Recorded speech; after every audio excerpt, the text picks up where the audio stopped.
everybody, and welcome to the NECC Rocket League week number 8. My name is Bass in the Past, and joined alongside me in real life this time is none other than Hyperia. Yes, sir. How's it going? How's everybody doing? I'm so excited for this. We're nearing the end of the season. We're here together. I don't know what's going to happen, but it's going to be wild. It's going to be a frisky one. This is going to be a very fun day full of some really good Rocket League as well, because we're starting off here with Concordia versus Colorado College, and this is not necessarily exactly the sort of evenness that you would usually expect here. The two teams are 1-6 for Concordia St. Paul. Meanwhile, Colorado College come into this one 5-1. Yes, the two teams are going to be pretty solid here as we're in the Emergence Black Division, but this could be a little bit of a one-sided affair. It could be, but we've had time before, right, where that was exactly the case, and it turned out a lot closer than we initially thought. There's matchup, but there is a very, very big sample size right now. 7 games on the one end and 6 on the other. So we can make pretty decent conclusions on it, I guess. And I think this might just be over for Concordia for their playoff opportunity already. It's just for their pride. At this point, that's kind of what we're coming down to, is that a lot of these teams here are not necessarily playing to try and make playoff positions, but they're here to sort of just play spoiler. It's the best way to put it. Exactly. They're trying to make sure that either if you're 6-1, or 5-1 right now as Colorado College are, you're going to be going into this one trying to make sure you have a good playoff position. If you're on the other side of Concordia here, you're trying to make sure they don't. You're spoiling them. You want to make sure that you put a little thorn in their side and annoy them enough that maybe they just don't walk away with a win here. But we got to figure out who's going to do that. So let's take a look at the lineups here today. Starting off with Concordia University St. Paul here. We're going to have Goosey, Chick Hicks, and Millimeter Peter here. And this is an interesting little, spread, especially considering sports psychology education and then teaching K through 6. So diversity amongst the crew. Maybe everybody just turns into a coach afterwards. But that could very well be the case. I can see that with these kind of lineups or with these kind of studies that they're currently doing, but they do need to start trending upwards. They have not necessarily had the greatest time thus far, so they do need to actually get up to that next level as well. But obviously they're not going to be the only team that we're fielding here today. They also need an opponent, and that opponent have a beautiful lineup as well. Dwayne is Slimed a Lime, and I Like Turtles. A lot of, I don't know, I don't want to call them Minecraft references, but Slimed Lime also makes me feel, I don't know, it's like one of those cases where it makes a lot of sense for them all to be named in this kind of regard. It should fit in a proper subgenre. Yeah, I mean, I guess. Dwayne the Rocks are in Minecraft at some point. Slimes are in Minecraft, and Turtles are also in Minecraft. Absolutely. So Team Minecraft here today taking on their opponents. And, well, I actually do believe that they are going to still have a pretty decent time at this one here as we are getting down to the end of the season, as we are getting into game number 1 here. We're just about ready to start this one up, and looks like we're ready to go right here, right now. Concordia versus Colorado. Game number 1 has begun. There's 5 minutes on the clock as usual, and it is going to be a battle. I think it's important for Concordia to get out of the gates nicely, and that's a good shot to start the game off with. It bounces, and that might actually go in. Colorado, they started off, and they will solidify their winning ways. Oh boy, really quick out the gates here, finding themselves this first goal, and they do so without any sort of hesitation, a 50-50 to slay them off the ceiling and into the back of the net. And all of a sudden, we find ourselves with a 1-0 very early on. Like we said, this is the team we expect to do well, but the unfortunate reality is that we need to see a little bit of resistance out of Concordia if we want to have a good series. A good series is always important. Because if it's one of those cases, if it's a 3-0 sweep and it's still every single game incredibly close, I don't mind it. If it's a 3-0 sweep where Colorado just start banging them in left, right, and center, and unrelenting as well, well, that's going to be a little bit annoying, but perhaps Concordia can find a response here to mutter some words in resistance against Concordia. We're going to have to find out. Just underneath a minute played so far here, 45 off the clock, and we're still seeing even more pressure out of this Colorado side. Uh-oh, wait a minute. They could find themselves another goal real quickly as well. Dwayne to put in their second, and Colorado increase their lead. Colorado do be up by 2 right now, and Dwayne, the one to facilitate in. Well, even if you try to chase that down, it was one of those cases where it was an initial wrong positioning. You were too far out. You can't get back in time. And then you are just kind of off the face of the earth. No real sense in getting back anymore because there's no way. You can't outpace your opponent. It's only with positioning. So Concordia, it's unfortunate for them in Colorado that they come storming through yet again. I don't like that he stole that goal because I think it was a good steal. I think that was probably going to be a goal nonetheless, but, you know, it's reassurance, making sure. Oh, I got to give him that, though. The bump on the line, that's pretty solid. So I like Turtles and Slime to Line combining to find themselves a third goal, and this is their third goal within a minute, Hyperia. This is getting a little bit out of hand. We need to see some resistance out of Concordia if they even want a shot at this one. I think a shot would be a very good start for them. It's at least something with Colorado. I don't think they're going to facilitate that, and that's the problem. Colorado already, with the double tap, sure, it was stolen, but at least shows, hey, I could do a double tap easily, no worries. And, well, if it happens on the side like this for Concordia, where 3 of them miss a single ball, well, I guess I like Turtles wants to join them in as well, but Slime the Lime, he goes for a double tap yet again, goes too low. We're going to have to back down here.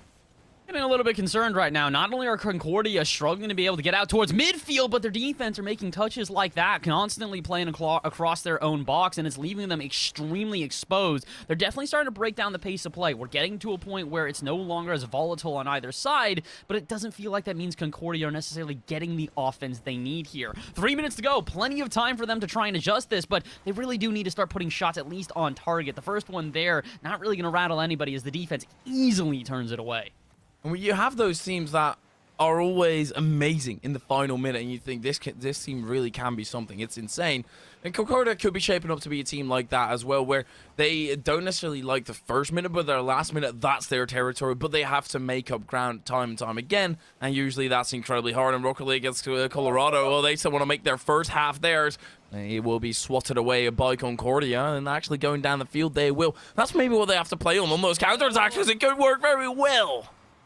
Getting so incredibly close right now. Shot after shot, starting to finally fire in a place that looks a little bit threatening in comparison to the Colorado shots we saw within the first minute here. They definitely are starting to find some resistance, but again, they need a goal. Something to give them some momentum, something to give them confidence, and oh boy, double commits out of midfield like that I don't think are going to help them. Chick can't get up to this one, so there should be a follow-up. It goes to the backboard. Where's the third player for Colorado? Just trying to keep it back in center, and not able to get a shot on target, so I like this. Concordia starting to put up a decent defensive wall here, enough that they can turn it away at midfield and restart their attacker.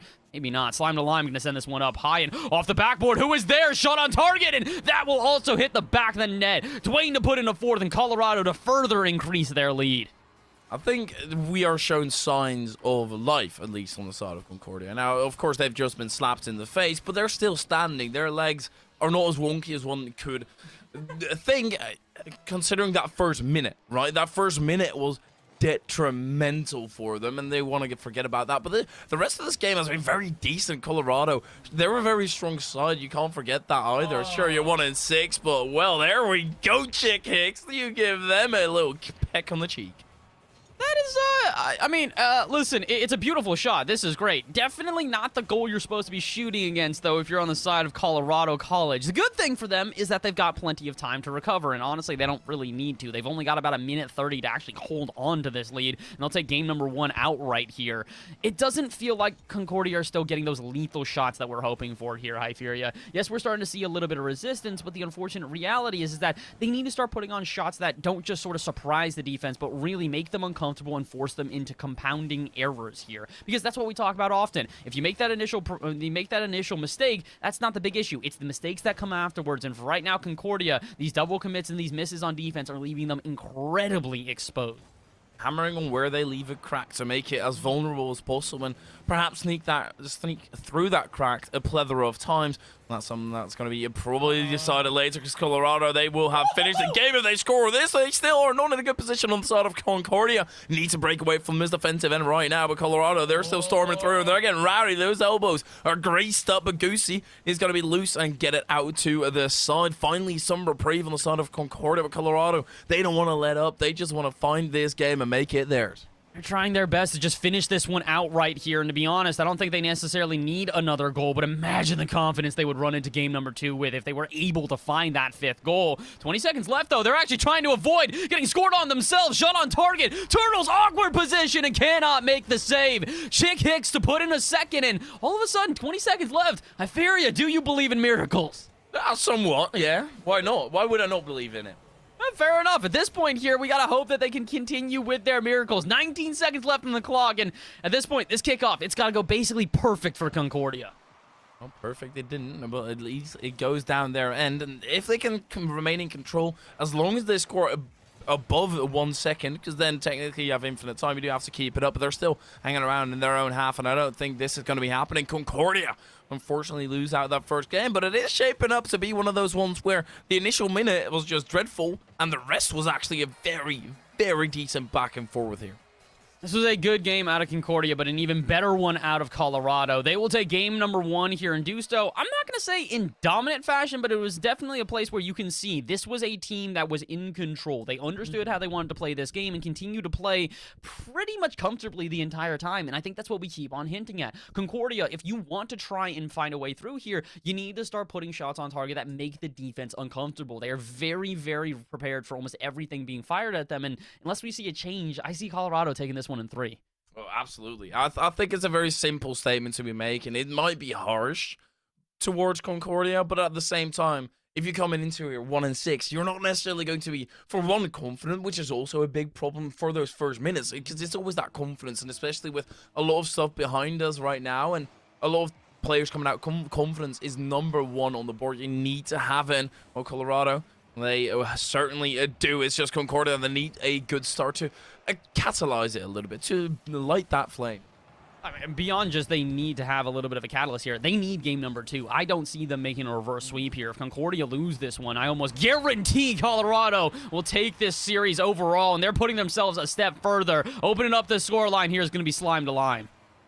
Yep, that is going to be unfortunate. Not the start that you were looking for, but it's all right. It's not, yet again, that first minute. It's unfortunate for Concordia. It keeps on happening, but, you know, you can move on. You can move through it and hope that you can leave it in the past. But Colorado, they just want to double up here, get a little 2-for-1 deal as they arc it through the sky. Unfortunately, they slice it too thinly and end up not changing the path whatsoever. They're not changing the path whatsoever here, but for right now, we're at least seeing a little bit less scoring than the initial first minute of the last game. I could eat my words here as Dwayne is trying to start up yet another offense here. Shots not firing on target, though. Concordia actually being able to turn these one away, but not get them out past midfield here. It's a lackluster shot, though, so maybe now Concordia can find a response. Goosey goes diving for that one, and Chick puts it back center. No one's there, though. Concordia sent their initial first man there in the corner. You saw the dive out of Goosey, so when the ball goes center, no one is prepared. What about for this one? Goosey's up, but so is Dwayne. Punches it out to the corner, and once again, Colorado survive.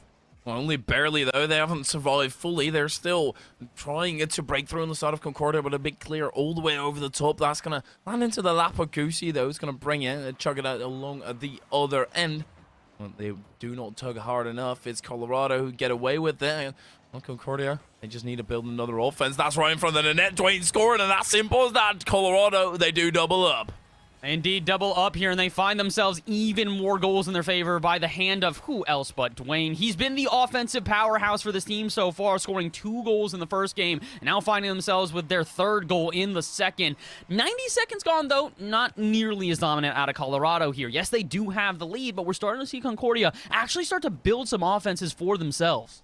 I'd appreciate it if Dwayne was more the defensive end, because it would kind of be like Dwayne... The Rock. Yeah, that's sure. I mean, whatever. It doesn't matter. Sometimes you have preferences, right? Sometimes you do. And sometimes Colorado have a preference of scoring, so they will do that. Not right here, right now, to put us right back on track. But Concordia, they might be able to facilitate that for us. Slam the line, unfortunately, for Concordia. Is going to swap that out from underneath them and go out to the side. Colorado, are they starting up an attack? You need to be afraid if you're Concordia right now. Really do need to be very, very careful at this point. Concordia, they're not necessarily slipping away here, but the series is very much out of their control, and if they continue to outpour more goals against them, they're going to run into a lot of issues as they go into the 3rd game, having a reverse sweep, and oh boy, they might just have to if Colorado can punch themselves a ticket in this 2nd game here. Halfway through, they've got a 2-0 lead, but they're edging on finding a 3rd here. They're getting close, but Goosey, they find a response! Bar down and in from a redirect out of midfield, and Concordia get on the board. Well, I recently started watching Harry Potter again. It's one of those moments where they receive a letter and the letter starts screaming at you. That is literally this. The Concordia, they've sent a message and it's literally screaming at you right now. Do something, Colorado. I dare you to return a response. So, well, they're going to have to turn their hand and actually put in some effort. Slime the line with a flip reset. Can he get a second? Yes, he did. Freestyling background must be engulfed there as well. But unfortunately, it's not going to be good enough because it does take a little boost. Then they might as well do it the simple way. But also that will be stopped by their own incapabilities. They're getting so incredibly close at this point here. Concordia are starting to find themselves some real good opportunities. They've spent a decent amount of time here against the Colorado half, but as you can see, Colorado quick to break out and quick to put shots on. They may not be on target, but what about the follow-up here? I like Turtles in the corner trying to find some resistance. Slime to Lime. No way, are you going to get this angle? Oh my word, through the air, finds a third goal, and Colorado increase their lead back to 2. Slime Sublime. That is brilliant. A beautiful shot from an angle, going to arc it on in, and that is Concordia losing grip over this game, and with that, also the series 3-1. And they would be glad if they can make that a little bit closer going into what perhaps might be the final game if Concordia don't manage to swing this one in their way. A good shot is going to be swatted over the top by Colorado, and they're still holding on in defense. It's not one of those cases where Colorado, the only thing they can do is style an attack. No, they actually have a proper setup defense without anybody going too far away, either far back, being able to pick it up, but you do actually have to go for the ball. Oh my word, that was a lot scarier than I initially would have thought. It's starting to get a lot closer here. We're starting to get into these really tense scenarios back and forth. The issue is Concordia, they've only found themselves one goal here in this game, and although it was a banger, it had to be a banger. The only way they've been able to score so far has been off these spectacular shots out of nowhere, so they need to find a much more effective game plan. Going 1 from 10 from the field is great because you make such a great shot, but what about going 3 for 10 due to some consistency, finding yourself some better pass through this defense and finding ways to really continue making Colorado uncomfortable? That could have been a way. Goosey, a brilliant pass to the center, but unfortunately, the rest of the Concordia team was just not prepared for that center. The manifestation needs to happen from Concordia, and they need to get it into their own heads and manifest it there that they can actually get into the attack. Because what I'm seeing right now is Colorado, they're all over in Concordia, putting 6 feet deep. That is probably, I'll remove the probably from that sentence. That is going to be the game, and the curtains are closed. I think indeed that will be that. And honestly, it's not too surprising. Colorado, they have found their ways through here. Get 4 goals, make sure that 2 of their players have at least 2 goals apiece, and then pick up a playmaker for one of their people. Slime game number 1 found 3 assists. This time, it's Turtles who finds himself 3 assists. And honestly, this is why the team has been so effective. They've worked well as a unit. There's not a single player on this team that is the sole force of striking every single time. It's just all 3 of them doing a really good job at operating around this pitch, rotating correctly, and playing carefully enough that they do not let it slip away from them. Concordia found themselves ways to poke and prod and get a little bit further through. Can they find themselves a way to win a game in this series? Clock ticking down, 0 seconds on. At this point, it's all a formality. Colorado want to get 1 more for the road, and Concordia, they just want to get on the road and get into game number 3. Colorado, they're not going to be changing their game plan. We can be as simple as that. That is not going to be happening. But so it's all up to Concordia. What can they do? How do they manage to pull themselves out of this rut that they're currently in? And I think that it's one of those cases where they're too far back on defense every single time, that when they do get into the attack, all of a sudden they don't have anybody there. It's a one-man attack, and well, usually the first shot doesn't go in. That's very normal in the game of Rocket League. That happens anyway. But you need that consistent pressure, and that is something that they can still very much facilitate. I think at this point, they're starting to get that. They are starting to get some pressure, but again, like you said, it's consistency. If they do that 1 out of the 5 attacks that they have, okay, maybe that 1 attack is lethal, but what happens for the other 4? They've got to be careful here, because Concordia at this point, it is backs against the wall. They've got a single game left to try and turn this one around. Otherwise, Colorado will move into week number 9 with an unstoppable record. Well, it's already unsavable for Concordia, but they can still trying to find some of that prestige back. The weeks that you've lost, at least you might be able to facilitate it amongst yourselves, or dish it out, rather. That's always a lot greater. It's much better to give a loss than to take one. The Colorado, they have done that plenty of times already. Now, like Turtles, he's going in for the save chick 6. He's going to back down and hopefully get that defense in order. Goosey already there, but he's certainly the MVP. And yet again, Concordia, they need the power of the Goose. They need something special here. That goose has got to do more than honk. It's got to bite at some point, do its best dog impression here, because this is a dog-eat-dog world as Concordia and Colorado continue to just battle back and forth. Is the goose bilingual? I'm okay with the goose being bilingual. I mean, hey, listen, today we're bilingual on cast. Would you want to do some Dutch casting? No, I don't want to do that to the people actually trying to watch this. That's a very good point. And oh my word, you better be watching here as Dwayne finds the first goal from a beautiful pass. Oh, that puts them in the Krankenhaus. That's German. Oh my gosh. That's German even. Triling. Yeah, triling. We're trilingual here. It means hospital for everybody that doesn't mean. Yeah. Yeah, no, it does. I'm not going to not believe you. I think that's real, but it just... how do I verify that? There's this beautiful thing this day and age called Google, and you can verify it on that. Like now. Well, you can go. He doesn't believe me. He can go and verify, but we might not be able to watch the game. So well, source, trust me. That we're gonna leave it at that. In Colorado, they're gonna trust themselves as well. They've been doing that the entire way around. They've been trusting themselves and each other to get up to the field, and then one of them puts in a solid shot.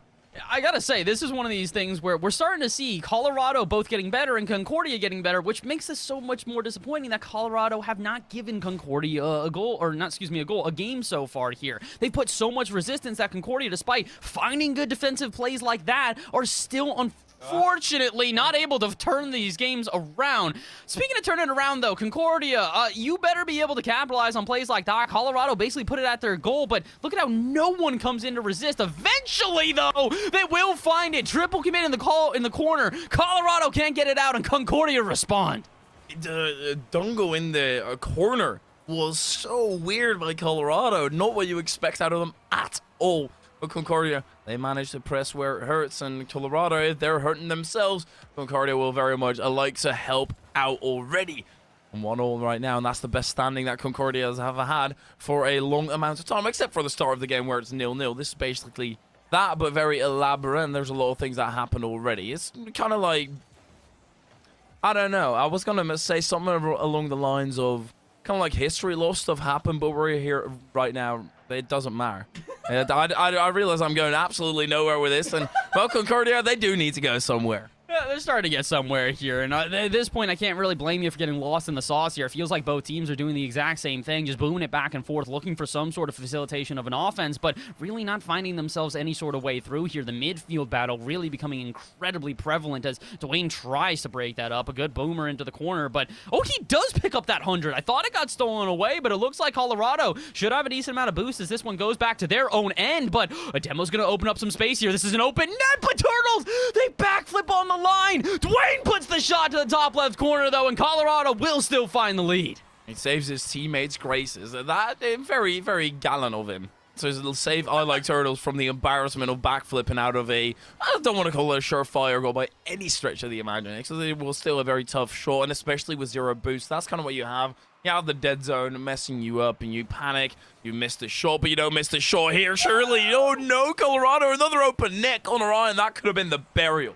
Oh, that could have been the end of this game. It could have been the end of the series at that point here. 100 seconds left. Colorado want to finish this one up in 3. Don't even give the chance to Concordia, and they may not. A good 50-50 on the line, though. Goosey able to save that one out, and let's see. Can they save the series and the game? Goosey dismantles one. Can they get the follow-up shot? No. Turned away, and Colorado will actually turn it downfield. They beat one in the corner out of slime to lime. Can they beat a second? Yes, they can. Straight up center. I Like Turtles there, and they will score. What a pass. That was insane. And look at the position where Goosey was earlier.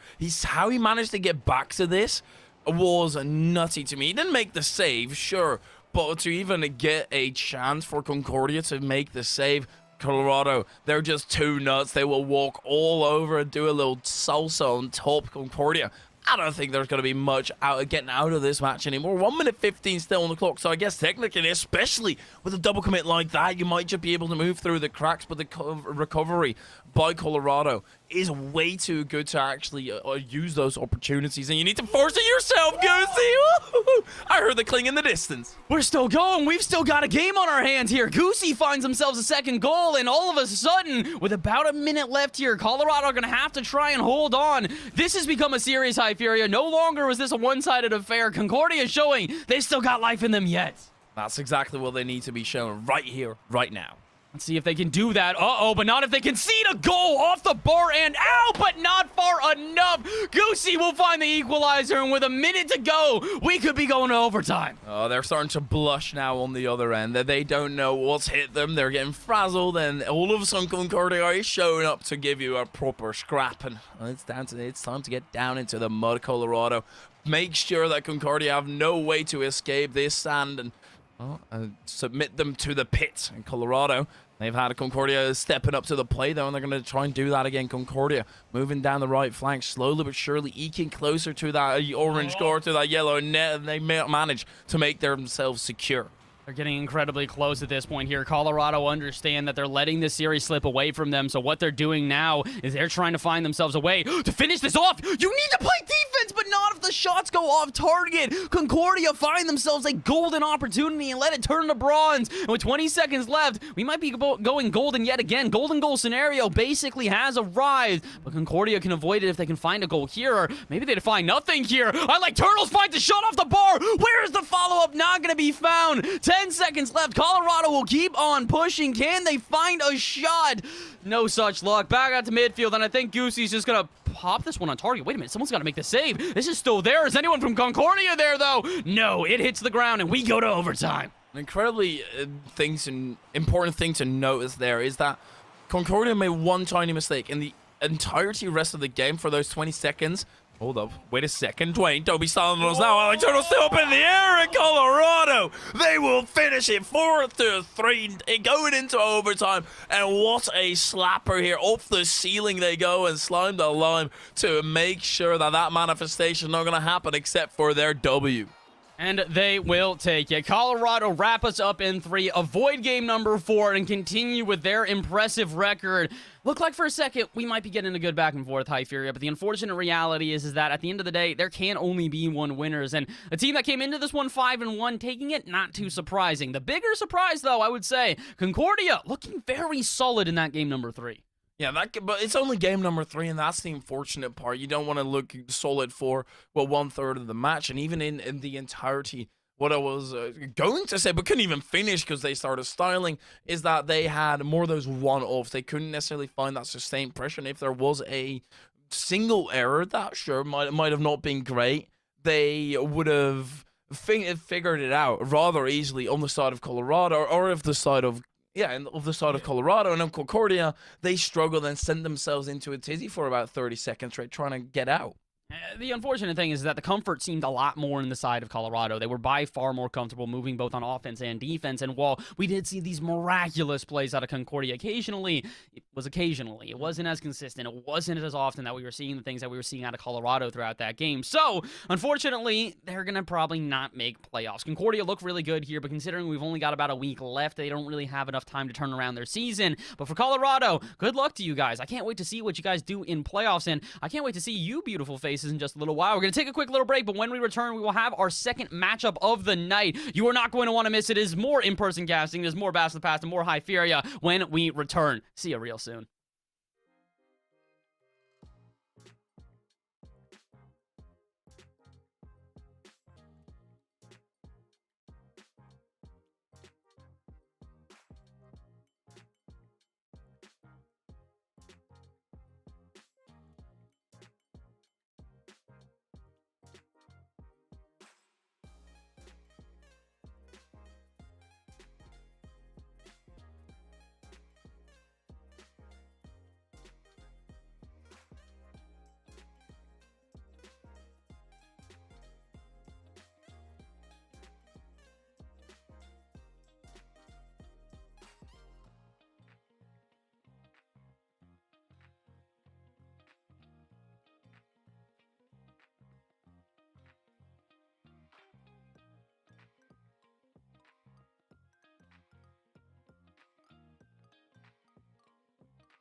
Hello, everybody, and welcome back to the NECC Rocket League Week number 7. Once again, my name is Bass in the Past, joined alongside by none other than Hyperia, and we are here with our second game of the day. It is going to be Fanshawe College versus University of Mount Union here in our Challengers Red Division. We move all the way up here, or at least close to the tippy top, and find two teams which are relatively even here. Sounds like both of them have secured 4 wins on the season, Hyperia, so this could be make or break for playoffs for either side. Well, first of all, it sounds like you're very wrong. On the side of Mount, they've only gotten 3 wins. I put up 2. So, yeah, no, no, you're wrong. I'm sorry. I hate to be the bearer of bad news, but it's 4-3 and 3-1, as we saw earlier as well. And, well, it's going to be a close battle either way. That is something you are entirely correct in, but they've had a lot of reschedule, so that's one of those ones where they're highly elusive, at least. It's a very difficult team to try and sort of collect and figure out how they're going to play. When you look at the comparison of the games that they've played against each other,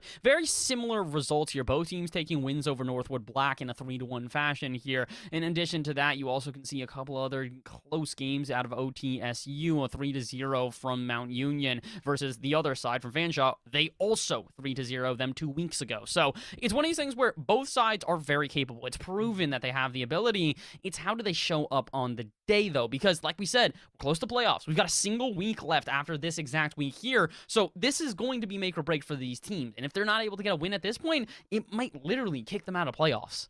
It will be as simple as that. When it all boils down to it, you best come out on top. You need to show up every single week, but earlier in the season, it doesn't necessarily matter that much, but when you're this close to the end, you need to perform. So let's have a look at what they're going to be coming out with to put that performance up as well. The first roster, old Fanshawe, going to be Baxter Van Rye, I'm pretty sure, and Jackie Moon. They are sophomores and a freshman. I do like that. And indeed, it is a Van Rye. So I'm glad I remember that at least. Well done. Better than I here. And Van Rye is a player that we are going to remember. They've been around for a while. Fanshawe, one of the first teams to join into the NECC, and they've been good. But since they joined the NECC, a very impressive roster here, and a very young roster at that as well. Freshmen and sophomores only, meaning they've got this roster for many years to come. But meanwhile, on the other side, from University of Mount Union here, a completely different roster, and one which should be capable as well. But it's going to be Twist, Candy, and Finding Cade. A little bit more of an experienced roster here, as we've got no freshmen on the team. And a lot shorter study names. Very important. Studying English, business, and education instead of, I don't even know what it was, computer programming and analysis or something. Hey, it makes it easier for us to see that rather quickly, but it's not going to help you on the field of Rocket League. We have seen a lot of people who have not even started university grasp the top of the game. So, well, evidently that does not matter whatsoever. You do still need to get a win. Unfortunately, that does not change, but we're going to be starting and getting underway very soon. And we're just about to get into game number 1 here of this best of 5. And like we said, this is an important one for both of these teams. So let's see, what have they got as we get onto the pitch and get into the action. Fanshawe versus Mount Union here in game number 1. And like we said, both of these teams skillful, so getting a win in game number 1 could be make or break for the series. Well, that's going to be a big task up ahead, but at the same time, to put it into perspective, game 1 can also mean absolutely nothing with Candy. Oh my word, had he had a little bit of boost, he would have been able to close that gap and make it a lot easier for himself on the double tap instead of leaving it itself up to Faith. Van Rye getting it out, but Fanshawe, they're already under heavy scrutiny in Mount Union. They're pressing the charge, leading it, and at least getting that first game from the initial 30 seconds of exchange in their favor. Just back and forth so far here. No one really putting on a threatening shot thus far. Backstar trying to make me eat my words as they bang one into the other side, but no follow-up from anybody here from Fanshawe here. Really does feel like it's a lot of one-and-done offenses, which is not only the worst, it's not always the worst thing to see. Sometimes you just feel this little bit of feeling out period from either side. Cade, I don't know if you're really going to feel out much if you own goal there, though. Luckily enough, they're able to avoid that disaster, but about a minute into this one, everyone's avoided the goal altogether here. No one really putting on a solid shot. The midfield battle pretty much been the only place that we've seen any resistance out of either side. Except at the very start where Mount Union were actually pressing on just a little bit, but apart from that, indeed, it has been all finding that midfield. And yeah, there's 2 ways that a game 1 can go. It's either you have a heavy shootout, both sides conceding and making mistakes and all that, and they'll figure it out that way, or they do exactly what's currently going on, and that's taking a bit of a slower, shorter approach and making sure you have the general overview of the page. But in the Jackie, it's time to rip a shot at some point, and Fanshawe, they're going to do exactly that, man. Union, they're down by 1.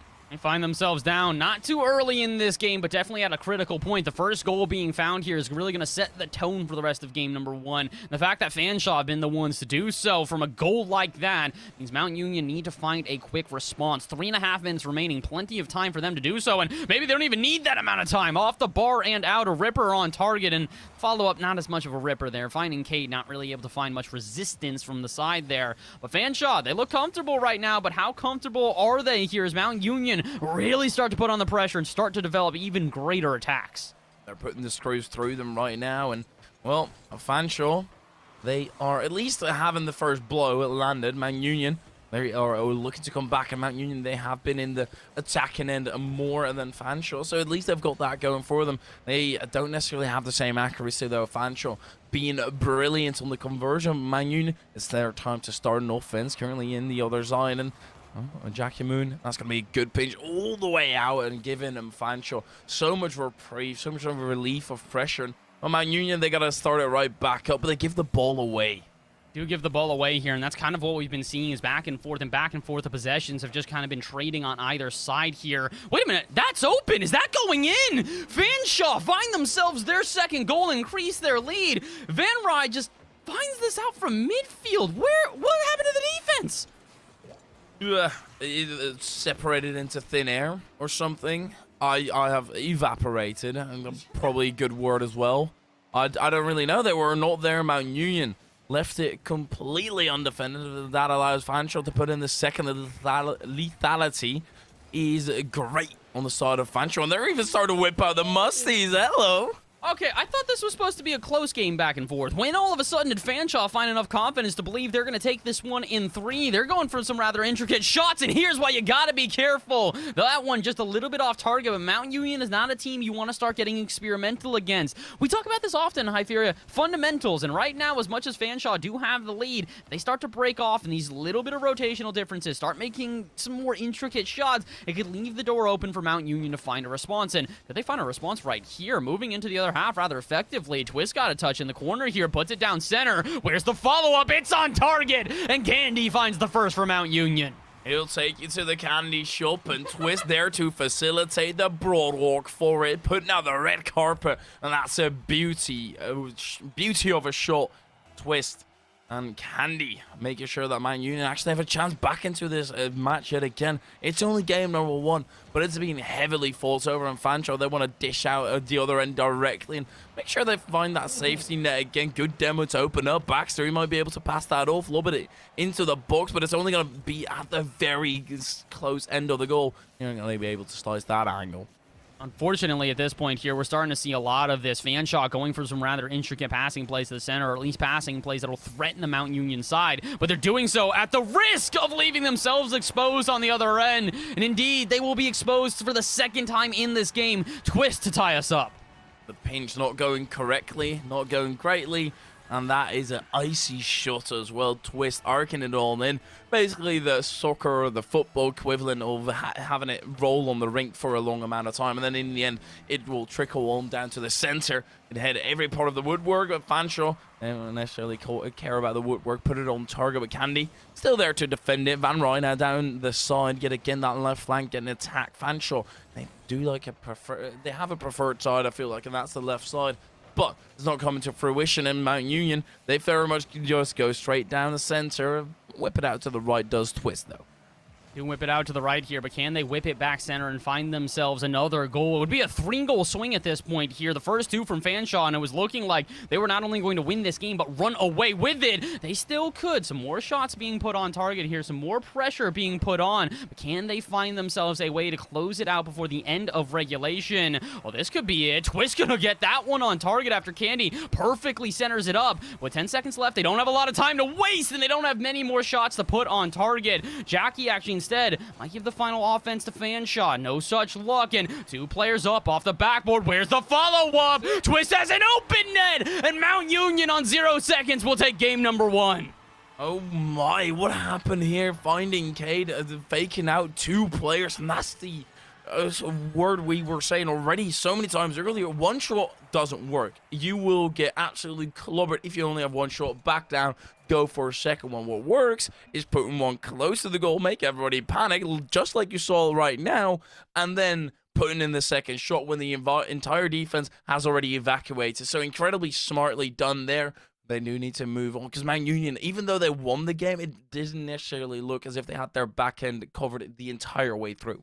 I think the big issue we're seeing right now is that this is still a very volatile game. It's 2 goals initially to go in favor of the Fanshawe side, and then immediately after that, Mount Union score 3 in a row and do so on 0 seconds. It feels like once momentum goes in favor of one of the 2 squads, they just kind of run away with it, and they continue to hold that momentum in their favor until eventually they win. So, game number 2, I want Fanshawe to play this one a little bit more carefully. It felt like once they started to find their confidence, they went for some, let's call it intricate passing plays, intricate shots, and some odd rotations. Like we said, the fundamentals are a fundamental for a reason, so can Fanshawe hold on to those and find a win, or will Mount Union dominate from here on out? Only time will tell, but the first offense does look like it's going to go to Mount Union here in game number 2. Oh, maybe not. Backstar shot off the bar. I thought that was going to be easily turned away, but apparently Fanshawe, they'll continue on offense. Oh my, sitting here on the... What was this? This is day, right? Forbidden Temple Day. That's brilliant. That's a beautiful map, and that's a beautiful shot as well over the top of Baxter. Able to keep the 0 in place on the side of Fanshawe, and they might be able to bring it down the other end. Mac and Jackie Moon off to the backboard. Van Ryn. Oh my word, what a combination! Baxter diving out the depths to dump it into the back of the net. Ooh, ain't that something special here, especially when you get 2 players to commit on that first ball. Recognize you don't have a shot on target, so what do? Put it center. If they're going to double commit, that easily gives gaps for the offense to play a little bit more aggressively, and Fanshawe recognize that. Like we said, Mount Union don't look perfect on defense. Do they look bad on defense? No, not by any stretch of the imagination, but the unfortunate thing is that if you're going to play at this level of Rocket League, any little mistakes on defense could be the ones that determine the game. And oh, speaking of mistakes on defense there, Fanshawe push a bit too far up. Mount Union now have a chance to possibly counterattack. Double commit. Where is Twist? He gets it out to the corner. Jackie Moon, the only one back, and they will pop it high and buy time for their team. But as we can see right now, Hyperia, I think this is going to be an offensively based game. Both teams are throwing everything at offense, and the defenses are looking a bit shaky because of it. I think the previous series that we had was perfect to start this one off with because... Well, what basically happened in the previous series, it was Concordia versus Colorado, and Concordia were very much struggling in the initial opening minute or the opening of the game, and then they started accelerating. I have the same feeling that will be going on with Mount Union. They already did it in that previous game, and yet again, they are finding themselves in a downward position against Fanshawe, maybe even double up. Fanshawe, no boost on the tank of Jackie, and also no angle to be shooting at, but Mount Union, they need to stay in this game. Good pass across the pitch, back to Candy Guy. That's a brilliant shot, but the shot unfortunately saved down. The save was even better. Getting so incredibly close here. Another one ricochets off the bar, and so does the follow-up as it is spiked up high. Mount Union definitely starting to find some resistance here, but this was the issue we saw in game number 1. It took them a while to start putting lethal shots on target, and as that one goes off the backboard yet again, the problems continue to persist here as... I don't even think that was going to be on target. Yes, they make the save, but at this point, Mount Union, you need to put something that definitively goes into the back of net, not just has the potential. And as that one rips off the backboard yet again, Fanshawe, they're thanking their lucky stars at this point here because, in my opinion, if one of those shots had gone on target, we have a tied ball game here. But instead, we move into halftime, and Fanshawe can still hold on to their 1-goal lead.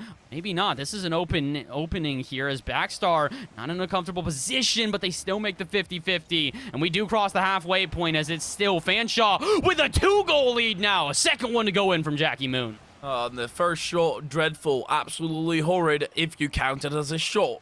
It wasn't. It was just Baxter baiting out the defense. Yeah, go and make the save. I'm putting this right on you purely so you can't actually do anything with it. It was brilliantly thought of by Fanshawe, and they're able to get another goal because of it. Mount Union, they really need to up the thrust. You already said it. They need to start scoring, and well, they will try and do so right here and right now, moving down the other end. But it's Van Ryn still solidly in defense. And Mount Union, sometimes they just overcommit because they do get too eager to actually pop that goal into the back of the net. Jackie Moon with 0 boost. They're going to be trailing that one down. And it's actually a shot out of absolutely nowhere. Mount Union, they were trying to find a way back and give themselves a chance. they're starting to find a way, but I think the big issue we're still seeing here is that a lot of these openings, if you will, a lot of these opportunities are coming from a weaker defense here. It feels like the teams are still very offensively based, so when the defense comes around and it's not quite prepared, that's where we really start to see the vulnerability here. So, Mount Union, you definitely have the ability here. It's very clear that Fanshawe are not perfect on defense, and you will take full advantage of that. I gotta say, it's a great play, but this pass is immaculate.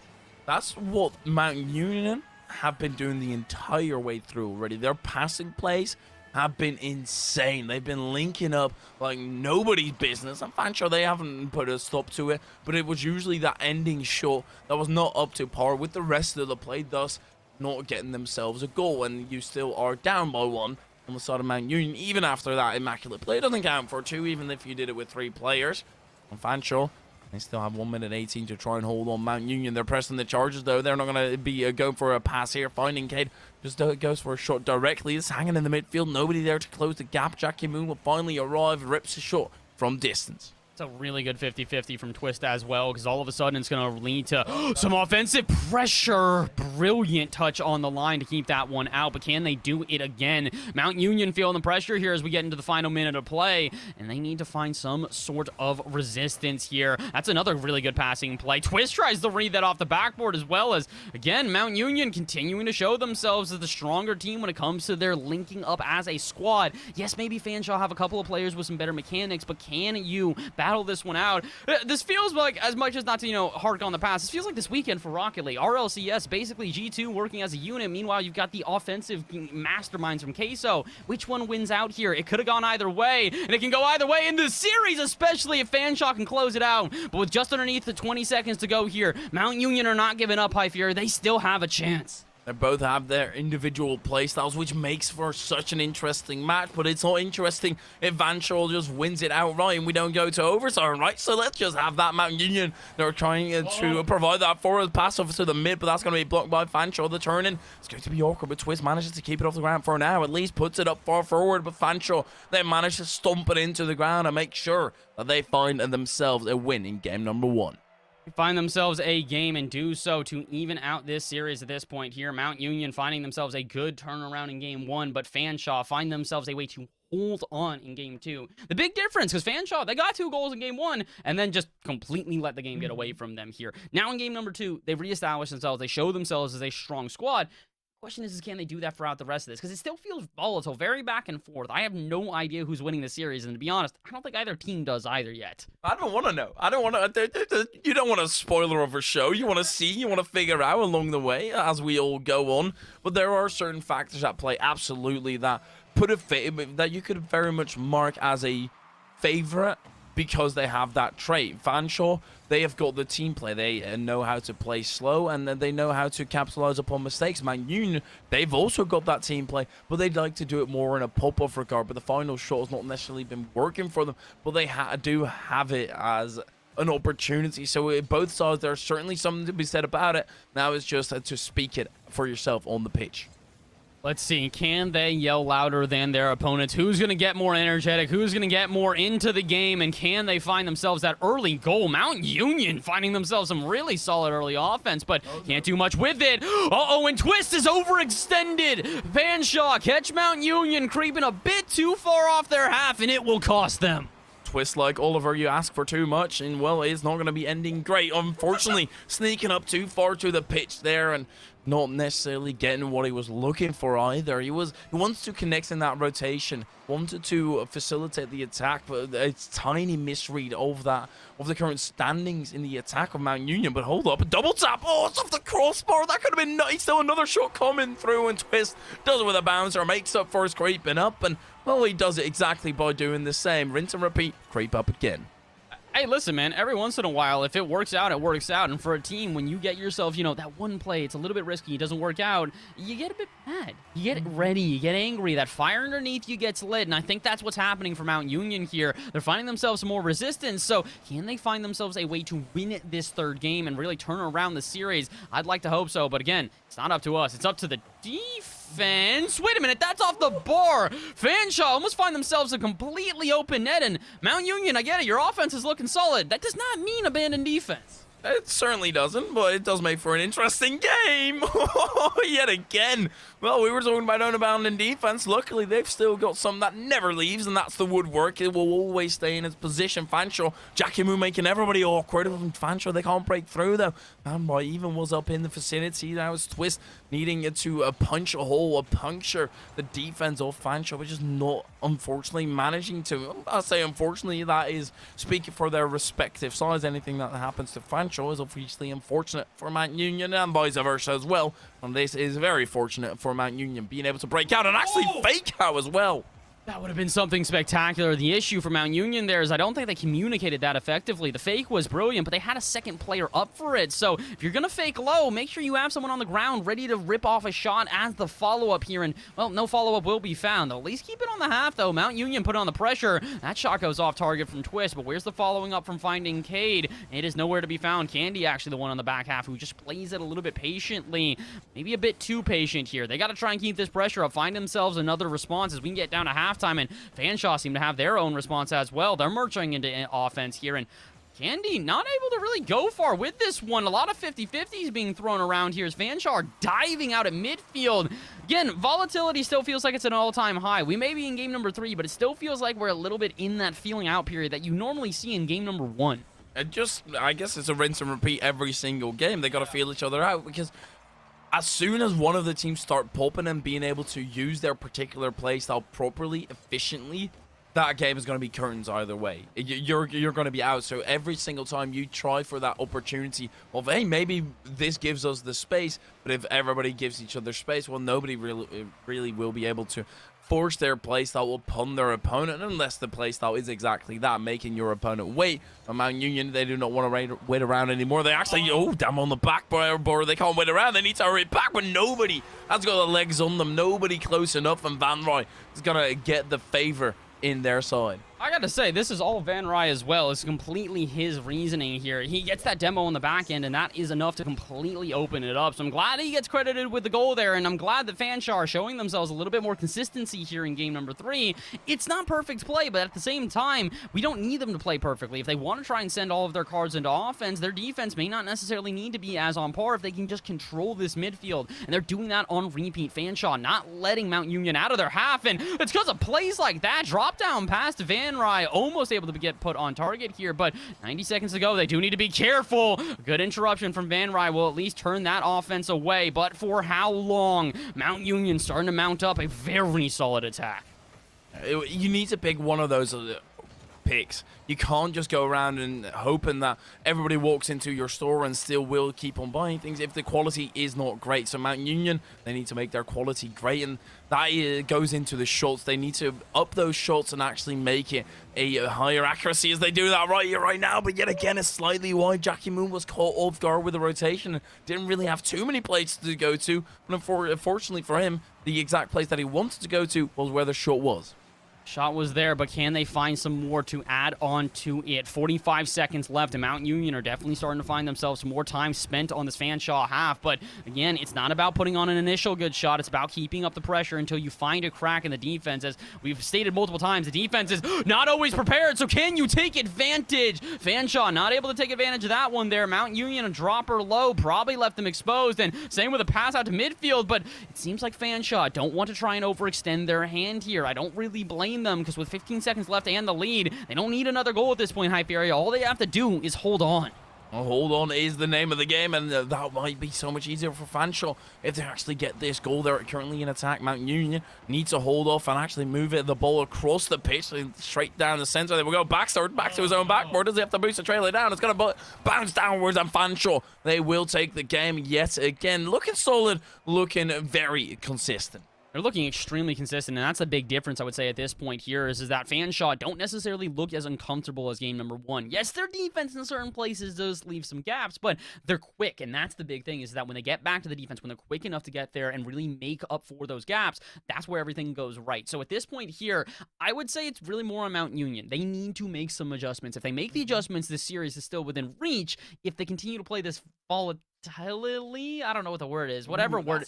I don't think it's... It sounds wrong, but I think the sentiment is there nonetheless. They need to find some consistency if they want to win this. Yeah, Mount Union, there's no way around it. You might get a bit fortunate because I think game one spells that out perfectly. Yeah. That consistency, the sinus graph, if you will, just up and down, peaking left, right, and center. You need to make that consistent, or at least have enough peaks, I guess, in the graph. Mount Union, they're already starting on the back foot. It's an awkward clear away. It's a decent one, but it is straight down the center. So Fanshawe, they are able to pick that ball back up and continue the attack. The clear needs to be solid, and it has to actually find yourself some time to breathe. We're finding a little bit of time to breathe, but not much time here. We really go into game number 4, just full guns blazing on either side. Both teams just ripping it off here, and Mount Union probably should have found a ripper to follow that one up. Candy Guy gets it center, but no one is there to make a shot, and this has been the issue so far here for Mount Union, is that they've been focusing on banger shots, but not focusing on offensive pressure. Speaking of banger shots, though, this one's off the bar. Where's the follow-up? Not going to be found, and once again, Fanshawe, they are able to hold themselves into their opponent's half, but know when to back off.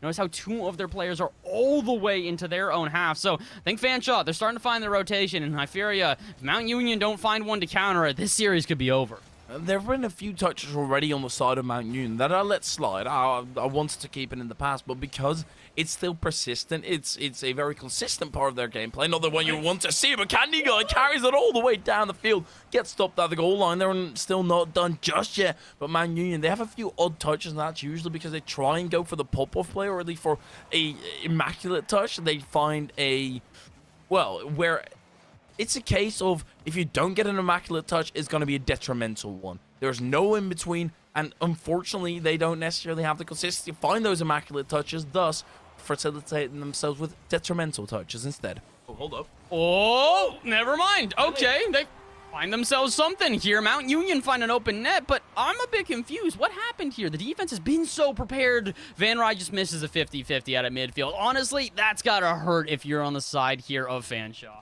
Oh, you got to move on, though. It's unfortunate, but next goes.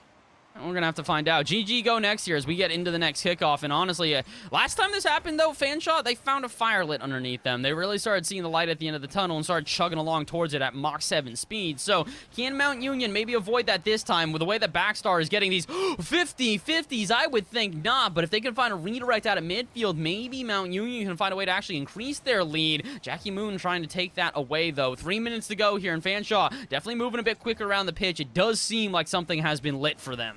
Oh, Baxter almost lighting the goal with a shot. It was at least lit with a shot, but not making its way through. Mount Union slowly but surely creeping up yet again. Candy Guy taking off early to continue the attack, but unfortunately that works against them. Jackie Moon now off to the center where they've returned back in time. Mount Union are able to hold on to the defense, even though it was with a double commit. Baxter, his positioning doesn't necessarily allow for him to continue even further. Mount Union, they're slowly but surely starting to find more reprieve, but now it's Backstar and he wants to bump you out of the way. You have to evade it. And now Van Rij as well. He went wide.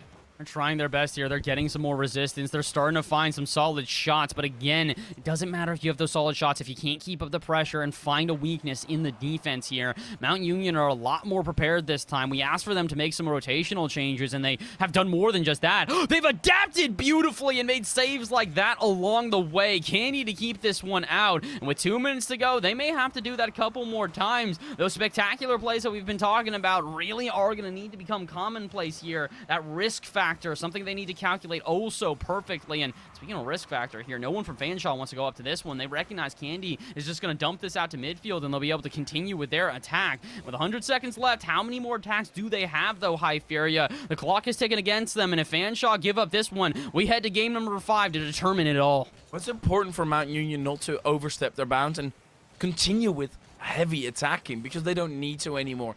I want to see them not change and adapt massively, but take a bit of a step back. Don't necessarily yank it out of defense. Keep it in a little bit of control. Make sure you can still clear it out when you need to, but you want to make sure that Fanshawe, the way they've been getting goals, they've been bagging them for themselves, is when you have been pushing up too close on the side of Mount Union, so just prevent that happening. That being said, the goal's open for just a second, and Fanshawe, they don't manage to find that split second of opportunity. They're trying their best right now. It really is clear that Fanshawe, they want this goal, and they want it desperately. Wait, are they going to find it here? This is open, but Jackie puts it off target. No, they do not. pressure get beyond compare. A pass to the center, and Backstar reads it. Do you reckon this was actually intent? 100%. No, it wasn't. Calculated. Okay, sure. I mean, sometimes... but it was exactly what I said them not to do. They went out of defense. They gave them time to even pinch it inwards, and now they're looking at a tight scenario. It's unfortunate for Mount Union, but they still have a tied goal scenario to go into. So 30 seconds. It's just looking like an overtime, Bass. Oh, it's looking like an overtime, but unfortunately, that is not set in stone quite yet here. We are only hearing the warm-ups of that lady, not quite hearing her singing. Uh-oh, wait a minute. It looks like Mount Union, they're in a bit of an interesting position here. They've got Fanshaw on the ropes. They've got them awkward. They have a pass center, but Jackie reads that. Well communicated, and it's actually going to leave everybody exposed here. Mount Union scrambling back, 10 seconds left, and Fanshaw should have the last offense of this game. Backstar puts it up high. Where's the follow-up? Jackie waiting for the pass center, and that'll do it! Fanshaw closed the series in 4. The hands of everybody quickly getting located on their head, the hair being pulled out. But what a win by Fanshaw, and what an unfortunate loss by Mount Union. They're not going to be happy with this. All out of the lobby within a second, and I can't even disagree. That was ridiculously unfortunate, and unfortunately, it was due to that inconsistency yet again in defense, struggling to break out. And what happens? They concede and lose the game.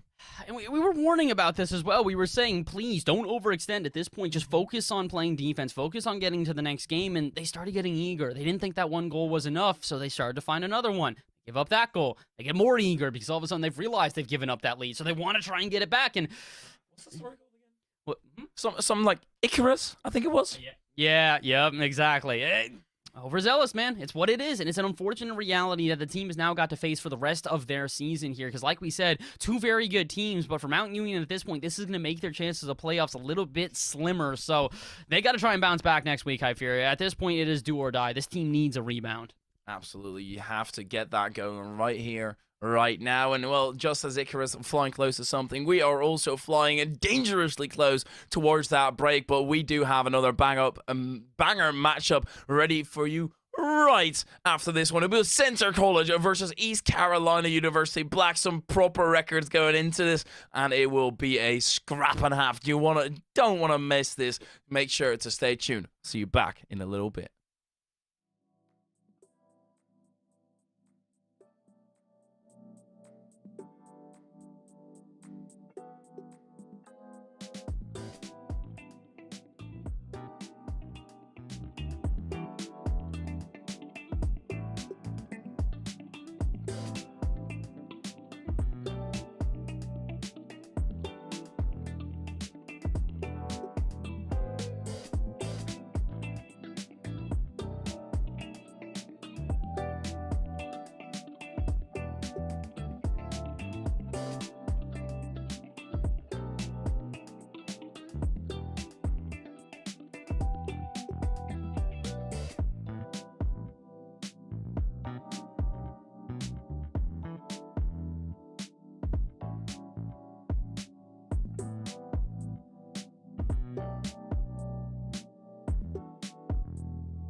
Hello, everybody, and welcome back to the NECC Rocket League week number 8. Once again, my name is Bass in the Past, joined alongside by none other than Hypheria IRL this time, something special. And, well, we know that we had a little bit of a special circumstance coming into this one. We apologize. Rocket League updated midway through our third series of the day, so we were unable to broadcast that one. But we have solved our issues. We have figured out the technical difficulties, and we are here with our fourth series of the day as Concordia University, Nebraska take on George Fox University here in our Navigator Cyan division. And this is an interesting one, Hype, because, yes, theoretically, they should be two strong teams, but the record's rather different in comparison. Well, they're different, but we also have a lot of missing information on the side of Concordia.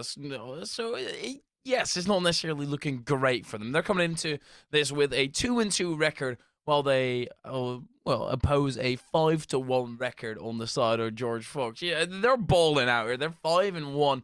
Looking solid. Their only loss has been taken in week 3, and well, they did it with a roster, of course, but we're going to look at the roster of Nebraska first, see who they're fielding today, and make sure that we actually get some familiarity on who they're playing with. Yes, indeed. Concordia, Nebraska is going to be playing with Vuelo Master, E-Man Football, and Jay Clow, which we're going to probably be calling Jay just for most of the day, just Jay Claw instead. But yeah, another interesting team here as we've got this single senior with the two freshmen, so it's a rather interesting lineup, not just because of the fact of that, but also this is a 5-man roster. Both of these rosters here today, we could have seen any trio and it would have made sense. Absolutely. And the problem with a 5-man roster at the same time is one of those things where, well, you can't really have that chemistry the entire time. But, well, let's actually look at who they're properly putting on the pitch today to represent themselves as George Fox, Snorlax, and Big Shrig and Sweats. Simple stuff. Big Shrig and Sweats. I like those names, but with numbers, sometimes it gets tough. Sometimes the numbers make it a little bit more confusing here, but I think for these guys today, they're not going to be all too confused. Again, George Fox come into this one the heavy favorites at 5-1. So it's really all going to come down to that first game, because I do think that if we can see a little bit of resistance out of Concordia University, Nebraska, we'll see a good back and forth. But the issue is that they haven't necessarily been able to do that. In the wins that they do take, it's usually they don't walk away unscathed. A 3-2 win over MSOE and then a 3-1 win over Co College means that this team is not used to losing that initial game and then having too much resistance. They have to get that initial win in, because if they do lose that initial game, they go 0-3 like they did against the BU Wildcats. They go 0-3 like they did against Grays Harbor Jokers. And again, this is something that I think George Fox are used to. They have taken 3-0 wins this season, including over Co College, including over Morningside Esports JV team. So this is one of these things where, Hypheria, I think if we want to see a good game out of Concordia University, Nebraska, they need to hit the ground running. If they do not, they're going to run into a very difficult and a very prominent George Fox team that, in my opinion, they want this win to solidify themselves a playoff position. It's also important to actually step up in the rankings in that playoff. Well, for that, you do need to play off the match in first. And we're going to get into that 5 minutes. We're on the clock, but we're hopping in there right here, right now. George Fox on the orange side and University of Nebraska on the blue side. And E-Man already moving down the other end. Potentially an opportunity. I think it's important here for Nebraska to start off properly, to start off rearing. Yeah, I really do think that we need to see a solid start here out of this team to really build confidence, build momentum, and build themselves even a possibility to get into this series. But again, we don't want to underestimate the team too much here. As good as George Fox are as a university and as an esports club, there is still an ability for Concordia University to take home a win here. They have done it multiple times throughout this season, and although the last couple of weeks haven't necessarily been completely in their favor, their last week was a win. They did beat Co College, and that's a team that also George Fox have been able to beat. Only difference is George Fox did it in a sweep. Concordia University, Nebraska did it 3-1. So it is one of these things. They should be both capable teams, but who's going to be the first to score? It will be George Fox University. Sweats to find the rebound. There we go. That's a brilliant start. Exactly what they needed. And it does cement them a little bit, but it's only a little bit, right? There's plenty of room, plenty of space for Nebraska to find this comeback and to facilitate it for themselves, but they do need to start moving. They had a few offenses already that seemed fruitful, but in the end started going awry. But it's okay. You just need to move through. As Big Trig puts it down at the other end. Jay Claw, that's an open net. Oh no, there's still the accuracy not there. trying their best. They're getting close at this point. We're starting to find a little bit of resistance, but the issue is that it's only resistance in defense. They need to start finding some offense, and they need to find it quick here as more pressure is going against them here. All of this side starting to really feel as George Fox continue to put shot after shot after shot on target. Maybe it can go the other way. Maybe we can see a response here out of Concordia. No, just a shot that ends up going nowhere. A couple of demos will interrupt that all the way out of midfield here. And with 3 minutes to go, we're starting to see George Fox just kind of dominate right now. They're moving around this pitch rather comfortably, but they do need to be a bit more proactive. Letting the ball drop in front of their net and not going for these 50-50s could leave them exposed, and indeed it will. Vuelo to find the first. That's the equalization, exactly what you need, and a weak clear out. Vuelo was all over it. The ball just got popped up into the midfield, and he directly responded, and that's exactly what you need. It's a brilliant equalization, but you do need to actually get a goal when you create it yourself. You had a heads-up play of realizing your opponent's mistake, but those mistakes might not be happening the entire time, so you have to take matters into your own hands. As E-Man tries to do that, gets blocked right at the root. J-Claw up high, that's past everybody, and E-Man even going for the read. Unfortunately missed it by just a bit, but his own shot will be followed up by himself. Vuelo finishes it up. How do you own goal from this angle? This is actually impressive, to be honest here. Even being able to find that big Shrig just rings it off the bar and sends it into his own net. And I can tell you one thing's for certain, folks. That was not the objective of that play right there. But the good thing is they've got plenty of time to rebound here. George Fox are only down by 1, and with just about half the game remaining, they can equalize within the blink of an eye. They're trying to do so right here, but it does look like we're running into a bit of technical difficulties, so hopefully we can get those resolved pretty soon. Looks like we're back on the pitch, and it does look like, unfortunately, George Fox have not been able to equalize here. Like we said, though, they've got plenty of time, plenty of space to work with, and I will say, George Fox do look like they have the more efficient offense of the two. The efficiency is a big part of Rocket League. There's a certain balance that you want, that you need. With J-Claw, it doesn't matter how accurate you are. Surely you're just going to run home this open net, and exactly that's what it does. Brings it to the point of destination, and it will count towards their score. They will tally themselves on 2 on the trot.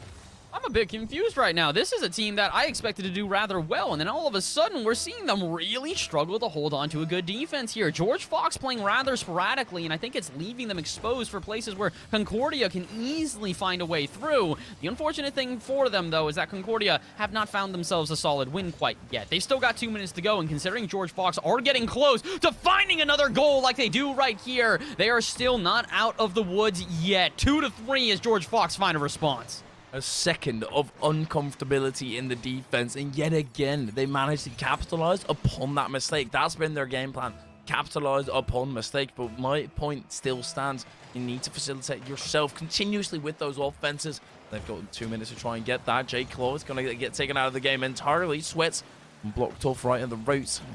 Decent shot there, and Sweats unfortunately missing it. Vuelo, a beautiful name, by the way, Vuelo. It really rolls off the tongue. It's a nice one here, but unfortunately, name of the game is not necessarily going to really make much of a difference right now. It's really going to come down to which two teams can find themselves a little bit more consistency, because as you can see, GFU still struggling on defense here. They're giving a lot of time and possession to Concordia, and as much as they want to bait their opponents in, maybe you should just get in the way first. Jay puts that one barely off target, but with only about 90 seconds to go here, GFU cannot afford to be stuck in their own half. Concordia and Nebraska are looking to just close this game out by wasting as much time as possible. Maybe a 50-50 here at midfield can turn this one around. George Fox starting to get an offense together. Sweats to send this to the backboard. Or not. It's actually on target. I thought that one would maybe be a pass to another player, but as the defense isn't prepared, they'll catch him off guard. Out of nowhere. I don't even know what happened. It was just a good shot. Yet again, it was one of those ones where it's somewhere in the middle. We thought it was off the backboard. They probably thought that initially as well, and then realized, oh heck, we got to go up for this. I need to jump to the sky, you backflip or whatever happens, and you manage to get that goal. Brilliantly deserved by GFU. This is the time. It's all back. It's all equal in Concordia. It's their turn to strike again. See if they can do exactly that, though. With only about 50 seconds left, they don't have a ton of time to try and take this one back in their favor. And similarly, GFU do not have a lot of time to run with the momentum that they have now built. Oh boy! But do they have the momentum? And do they have the save? No, they do not. E-Man football to put Concordia back in the lead. The patience by Vuelo there to just wait for a little bit, see what happens on the bounce, and then be on the pounce. Exactly what you need to be doing. Concordia They managed to get themselves back in the lead. 36 seconds remain for GFU to bring this one back on the kickoff. It's going to be an important part, but not like end all. Oh my, that might actually be end all, but it's high, and it will swat out to the side. Snorlax is able to get back in time. Just barely able to get back in time, though, is the unfortunate thing, and that's going to mean more pressure here for Concordia. 20 seconds to go, and at this point, George Fox need to break out, and not only break out, but find an efficient offense. That's a double commit, though. If they can boom this downfield, they should be able to clear out of their half, but not if all three of them commit to the wall. What are you doing? Pre-jumping from the other angle. This, for certain, has got to be the end of this game. George Fox are locked into their half, and apparently have no way to get on out, and as they pinch it against the ground, Concordia White will indeed take game number 1. It was an uncomfortable game 1. I think that perfectly constitutes it. It's game 1. It's alright if there's some awkwardness and some things that don't necessarily go right, because it doesn't matter, right? It's only game number 1. You have a best of 5 to play with. It's not necessarily you have all the time in the world. You do need to actually start eking towards victory, but there were certain parts where they did spell confidence within me, and that's exactly what I like to be seeing in that game number 1, at least to see whether they can do it. Again, this is what we were talking about, is that they need to try and find themselves a win in game 1 just to build some confidence and momentum. They come into this one 2-2, taking some losses earlier in the season that have really set them into a bad position. Meanwhile, you go look at George Fox, and they've been on a winning streak. They've won their last 3 in a row, so this is a team that is not familiar with having resistance early on in these games. The good thing is that they should still be pretty capable here. I don't think that this is going to be an easy win here for Concordia University. As much as they may have found the first win of this series, they've got a long way to go before they can really solidify this win of the series overall. And that's why being 2-2 is not anywhere close to 1-5 like we saw earlier tonight already. 2-2 is still a very respectable scoreline, and it can very much depend on the opponents. Well, they do have the only loss that George Fox have is also a loss that Concordia have taken, but in a 2-3 fashion was on the side of George Fox, and an 0-3 fashion on the side of Nebraska. But that was only one series, and we haven't just seen too much. The Sweats trying to fake it out and actually going coast to coast. Hello. All right, Sweat, so that's how we're going to do this right here. Fake them out, get in their minds real early. E-Man's expecting 50-50. When it doesn't arrive, Waylo expects the exact same. Jade tries to come through and make the save, but just cannot. In 6 seconds into this one, already George Fox looking like they might turn this around. I fear ya, that might have just lit the flame. We've been talking about it all night. Sometimes when a team takes a loss, rather than it being deflating, just gives them extra motivation. Well, that motivation, the mentality, no, that might not matter if you leave the ball going through your defense. You need to be careful if you're on the side of GFU. Yet again, nobody defending this. They do manage to turn it back in time and go get it out to the side out of danger, but it's still not looking consistent. Whatever statement you just made in Bass, it's great, it's brilliant, it doesn't apply here. I don't think GFU, there's been a big turnaround. It looks uncomfortable. Still, they're holding on, I guess. Sometimes if you're hanging by the edge of a cliff, it's certainly not going to be comfortable, but as long as you're not falling, you're still in a decent position. Again, it's not like they look poor right now. I think the unfortunate thing for GFU, though, is like you said, they're just kind of teetering in between stability and finding themselves momentum in their favor. If GFU can continue to put shots on like this, they should have a shot to take this game, but at least they have found themselves a second goal within the first minute. GFU, they like it in the mud. It's like Bear Grylls. Give him city life, he doesn't like that. Give him the jungle with 25 pythons around him. Well, that's exactly his territory, and the same goes for GFU. The pythons, or any single wild animal, well, they're certainly there on the side of Concordia, looking to pounce on your very misstep. And as soon as you give them an opportunity, you're going to bang it into the back of the net. But unfortunately for now, Concordia are struggling to break through. GFU, they're stacking up on the defensive end solidly. They're stacking up very well right now, and the unfortunate reality is that Concordia, they might have found a team that was not necessarily awake in game number 2, but they have woken up, taken their morning coffee, and they are ready to get out the door. And they're doing so, marching through. This early jog is really something special as it turns into a sprint, as GFU continue to put the pressure on, continue to not allow their opponents out of their half. And this player in particular is the reason why Sweats picks up a hat trick within about a minute and a half. The triple threat, but not in the terms of the GFU players will be in combining and performing in triple threat. Sweats just decides to do it by his lonesome. Sometimes that just works. If you have one player to pop off, and that can be that catalyst, it's working out perfectly for them. It's still not half time, and I did say there were some oddities in the play of GFU, so I don't think they're out of the woods just yet. I don't think they're out of the woods, not by a long shot right now. The just unfortunate reality is that Concordia, you want to prove us right, you need to get a goal. You're running out of time here. Yes, there are over 3 minutes remaining, but considering how often GFU have been able to find goals, I don't think that they're done quite yet with this game. I have a feeling GFU are going to try and score a couple of more, or at least keep the pressure up and fully solidify this win. That being said, there's a little bit of volatility right here. Maybe the first goal, not in favor of Concordia. The demo instead of the shot. I get it. It's not a bad idea, but in practice, they probably should have taken a different approach there, Hype. What has just happened? I thought the player that passed it into the center was following it up as well. And then they just missed. It was simple as that. Concordia, a golden opportunity gone begging, unfortunately, for them, but they can still bring it back. It's only just across halftime. We've seen plenty of craziness already, and it's looking to continue here as Sweats just picks it up, and that means danger. They swat it out directly. Swat it out directly, but how far can they get it away here? GFU getting pressed into their own half, but immediately finding a response and sending it back the other way. We've got 2 minutes to go here, plenty of time, but it doesn't feel like Concordia are nearly as comfortable as in their first game. Another really good example is they just whiffed that one on the line. Feels like game number 1, Concordia, they had a couple of jabs back and forth. It's a boxing match looking for the knockout blow, and we get into round 2 of this one. Rather than continuing to spar, it's uppercut, uppercut, uppercut. GFU finding themselves these knockout blows on repeat, and Concordia, they'll get back up. They're not going to let it clock down to 10 seconds yet, but they're not really getting any responses here. 90 seconds to go. I still believe in Concordia, but they really need a goal on the board. Uppercuts usually only work when you're unsuspecting, when you don't see it coming, and well, that is happening the entire time. They don't see it coming, and now the GFU, they are coming on, charging on through, and love my pancakes. It loves its goals as well. It's not with a pancake, but it is at the same time. Hey, listen, man, it's sweet like syrup. It's going to work for this one here, and honestly, this is a beautiful way to get yourself a 4th goal. I think at this point, we can agree, GFU have woken up. The beast has arisen, and unfortunately for Concordia, they need to find a way to put this one back into hibernation. It does not feel like they have any sort of response in this game. They can find one here, but no Vuelo a bit too far back, and oh my word, that would have been something spectacular. Not sure who went up for that redirect. I want to say that it was Big Shrig, but if they had gotten that, that would have been beyond a dagger. That would have been a broadsword plunge into the back as they take all the momentum in their favor. For just a second, when you said, but no Vuelo, I thought it meant like, but no cigar, but then like in Spanish or something, I realized, okay, no, Vuelo is the player in here. Players or names can be confusing, but I don't think there's one thing that's confusing at all, because the facts are laid out straight in front of you. GFU are winning this game.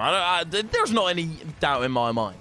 Literally, I don't think they have the time at this point here. Yes, maybe they can get a couple of goals for the road, and maybe Concordia can get some momentum back in their favor, but that's pretty much all they can do at this point. That would be something spectacular. Had J-Claw found themselves a goal right there, it really would have erased a lot of the momentum that GFU have built, but it just kind of feels like, once again, Concordia a bit too disillusioned by their own play. They try and go for these bold attacks that just don't work, and as a result, it breaks down their defense and leaves them exposed. Couple of seconds left here in game number 2, and again, like we said, it's definitely going in favor of GFU, but now it's more all eyes on Concordia. How do they respond in game 3 to what is a blowout in game number 2?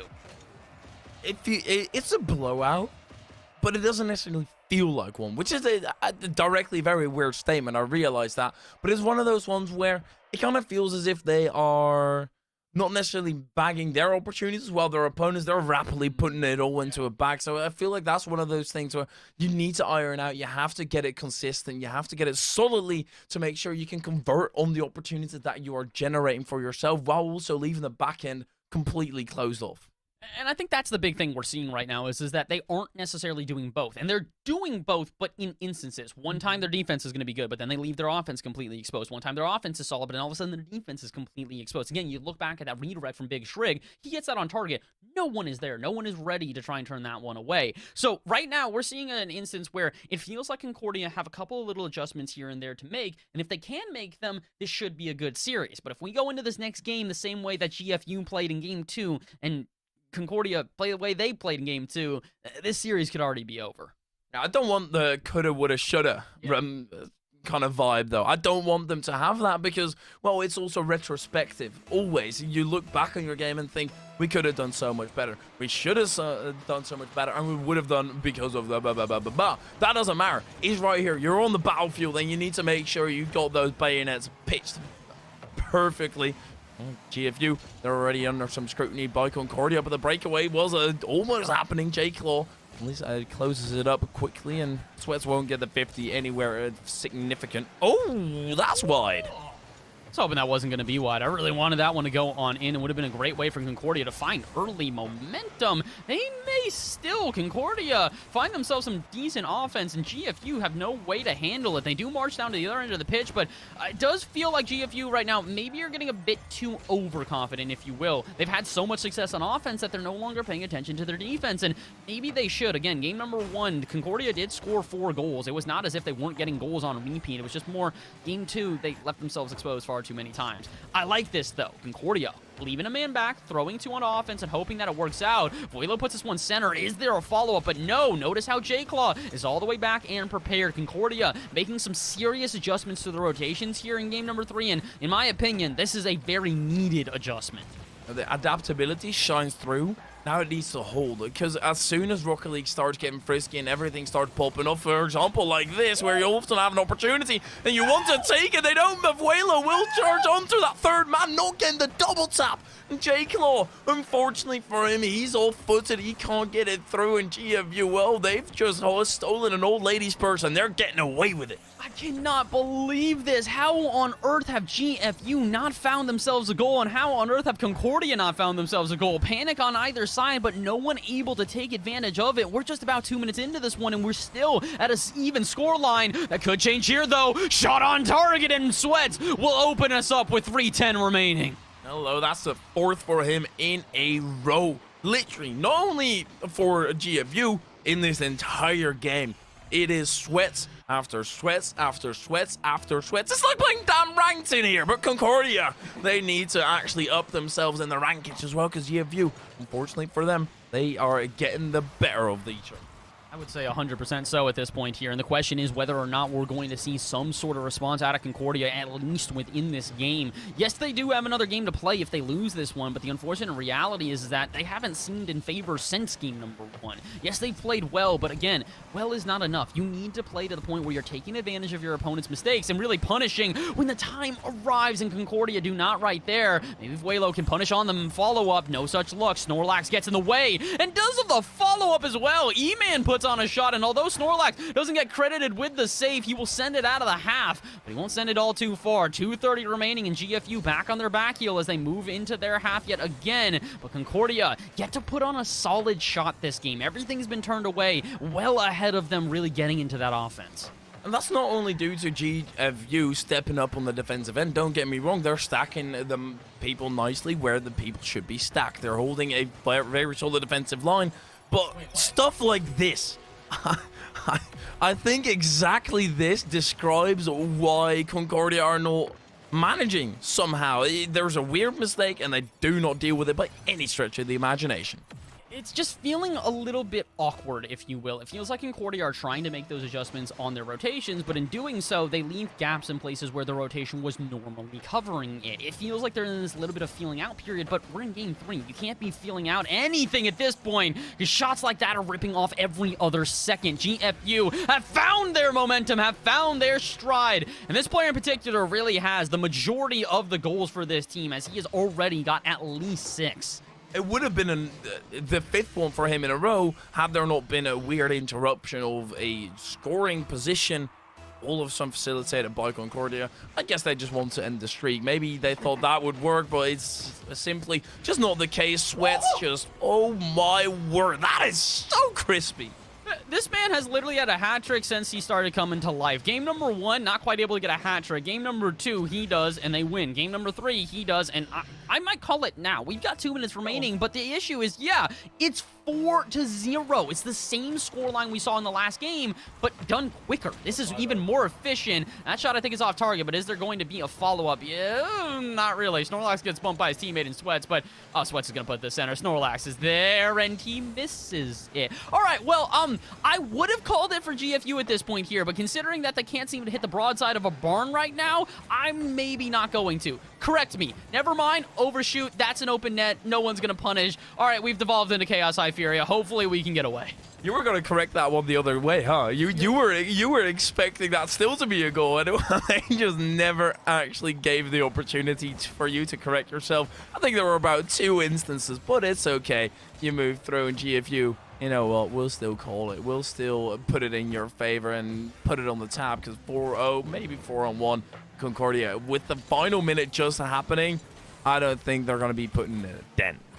I just don't see it at this point here. The unfortunate reality is that GFU, not only do they look efficient, but they're also just not allowing shots to go the other way. They finally do, though. An open net, and Vuelo will find the first. And again, this is not necessarily going to change the outcome here, but it is at least going to give them some confidence. And I think that's a very big difference here, is that going into game number 3, they looked very unconfident. Getting a goal here in game number 3 has actually changed this one around. And although there are 45 seconds left and the outcome is set in stone, Hyperia, we absolutely have the ability to do so. Well, they need to. It's going to be goal after goal after goal if they want to bring it back in this one. And, well, the next one is going to be just as important for them because they have been...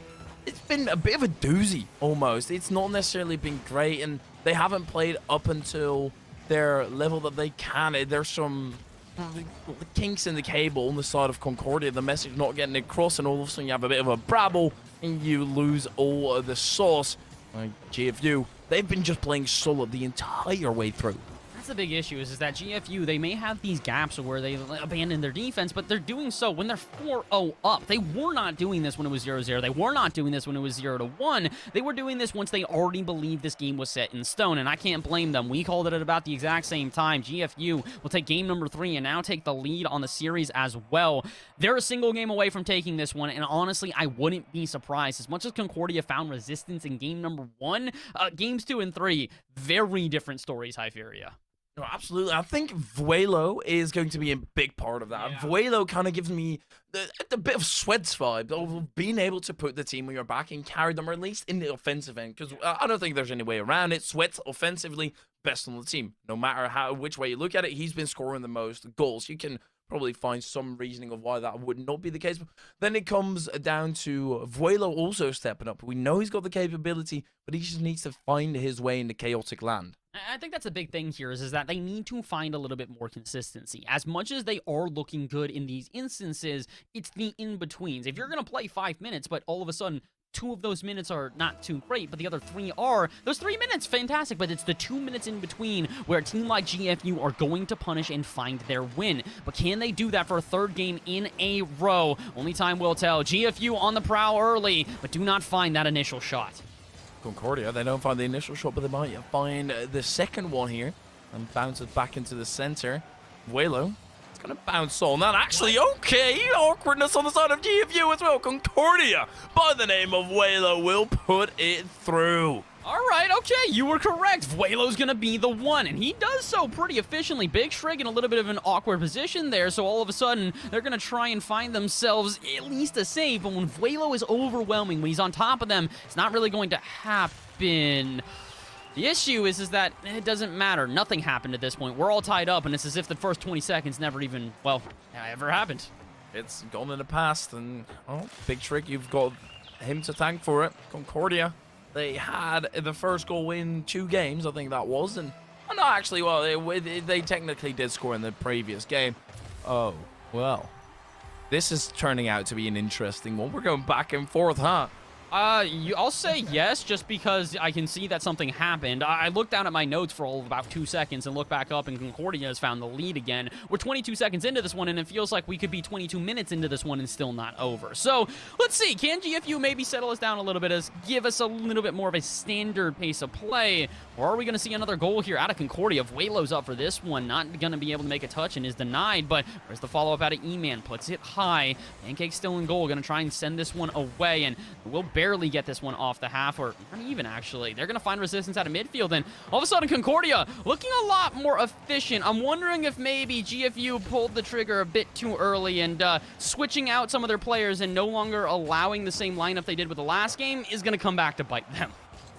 hey, if you want to switch it up purely because you're on match point, that's that's dangerous, especially against a team like Concordia, who are still very capable of actually bringing it back. GFU, sure, you're technically the favorite if you purely look at record, but these have been weird games, to say the least. It's not, I don't want to say that I think GFU have been decisively the strongest and continuously as well. I feel like there were awkward moments that made them because they found their way in the awkwardness and were able to force it even more on Concordia.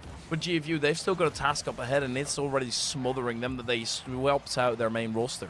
And I think the big issue right now is also that 1-2 that we were seeing before between Snorlax and Sweats is no longer arrived. We've got Pancakes, Trig, and Sweats now in, which means that this is going to be a little bit of a different dynamic. They need to try and find a way to facilitate each other, but not necessarily oversend themselves. A good example there, Big Trig goes off the ceiling, and what is Love My Pancake supposed to do with that ball? They can't commit, otherwise it's going to overextend. So they need to try and change this one up. As much as it's crazy to say, GFU, they've lost their second man in Snorlax, and considering Snorlax had at least a goal or an assist every game, yeah, this is going to make this fourth one a little bit more awkward. Well, this awkwardness could be perhaps evaded by GFU, and indeed, well, you're talking about Love My Pancakes and having no idea what to do with the ball. He certainly had an inkling of where that ball should be going, and that's directly into the back of the net. It wasn't one of those shots where you see Concordia players and you think, oh, I probably should have made it, but it was off the crossbar. That's something you have to keep in mind. It was off the crossbar, arced on in, and that is exactly what made it worse for Concordia, made it awkward. J Claw, yet again, off of spawning, just literally regaining his life, is already put in an awkward spot. That there's nothing he can do about it.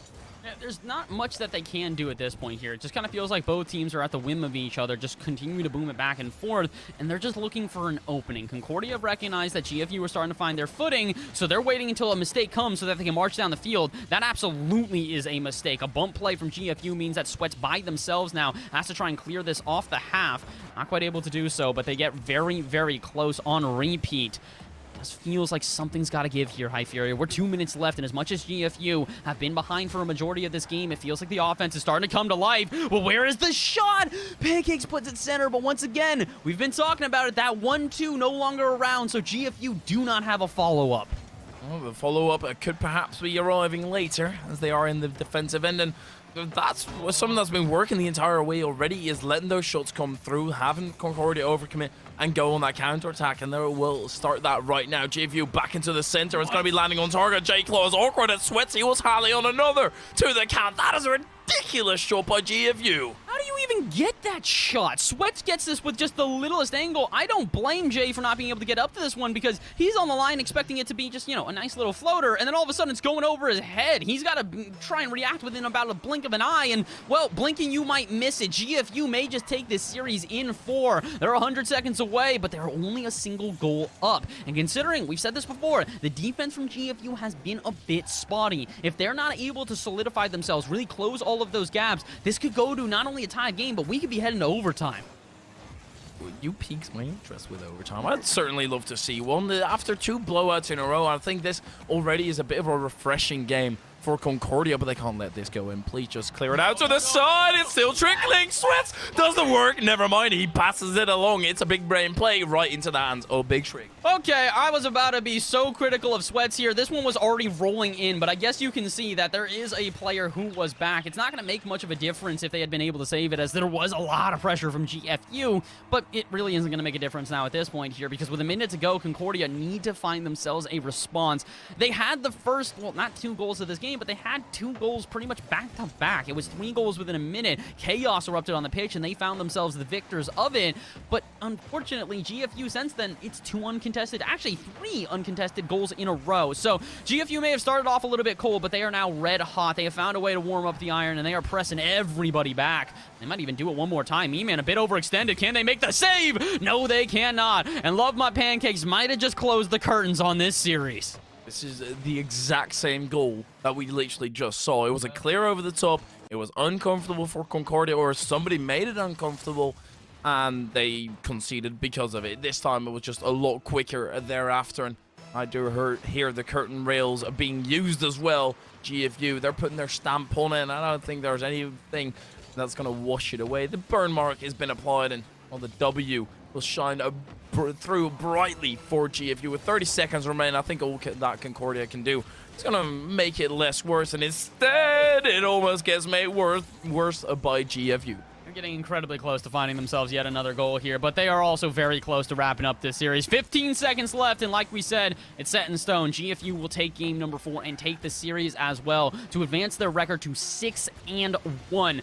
Again, this was one of these things where Concordia University, they're teetering on the edge of making playoffs, maybe not being able to. This will most likely take away their chances, but for GFU, this is a big win. This will solidify themselves some playoffs, and this will solidify themselves a very good position as they advance to 6-1 on the season. That's 6-1. It's always, you've been beaten by one team, and that team is probably going to be in the lead, and you need them to lose against somebody else. For that to try and overtake them, even have a simple shot at it, well, you need for your perfect.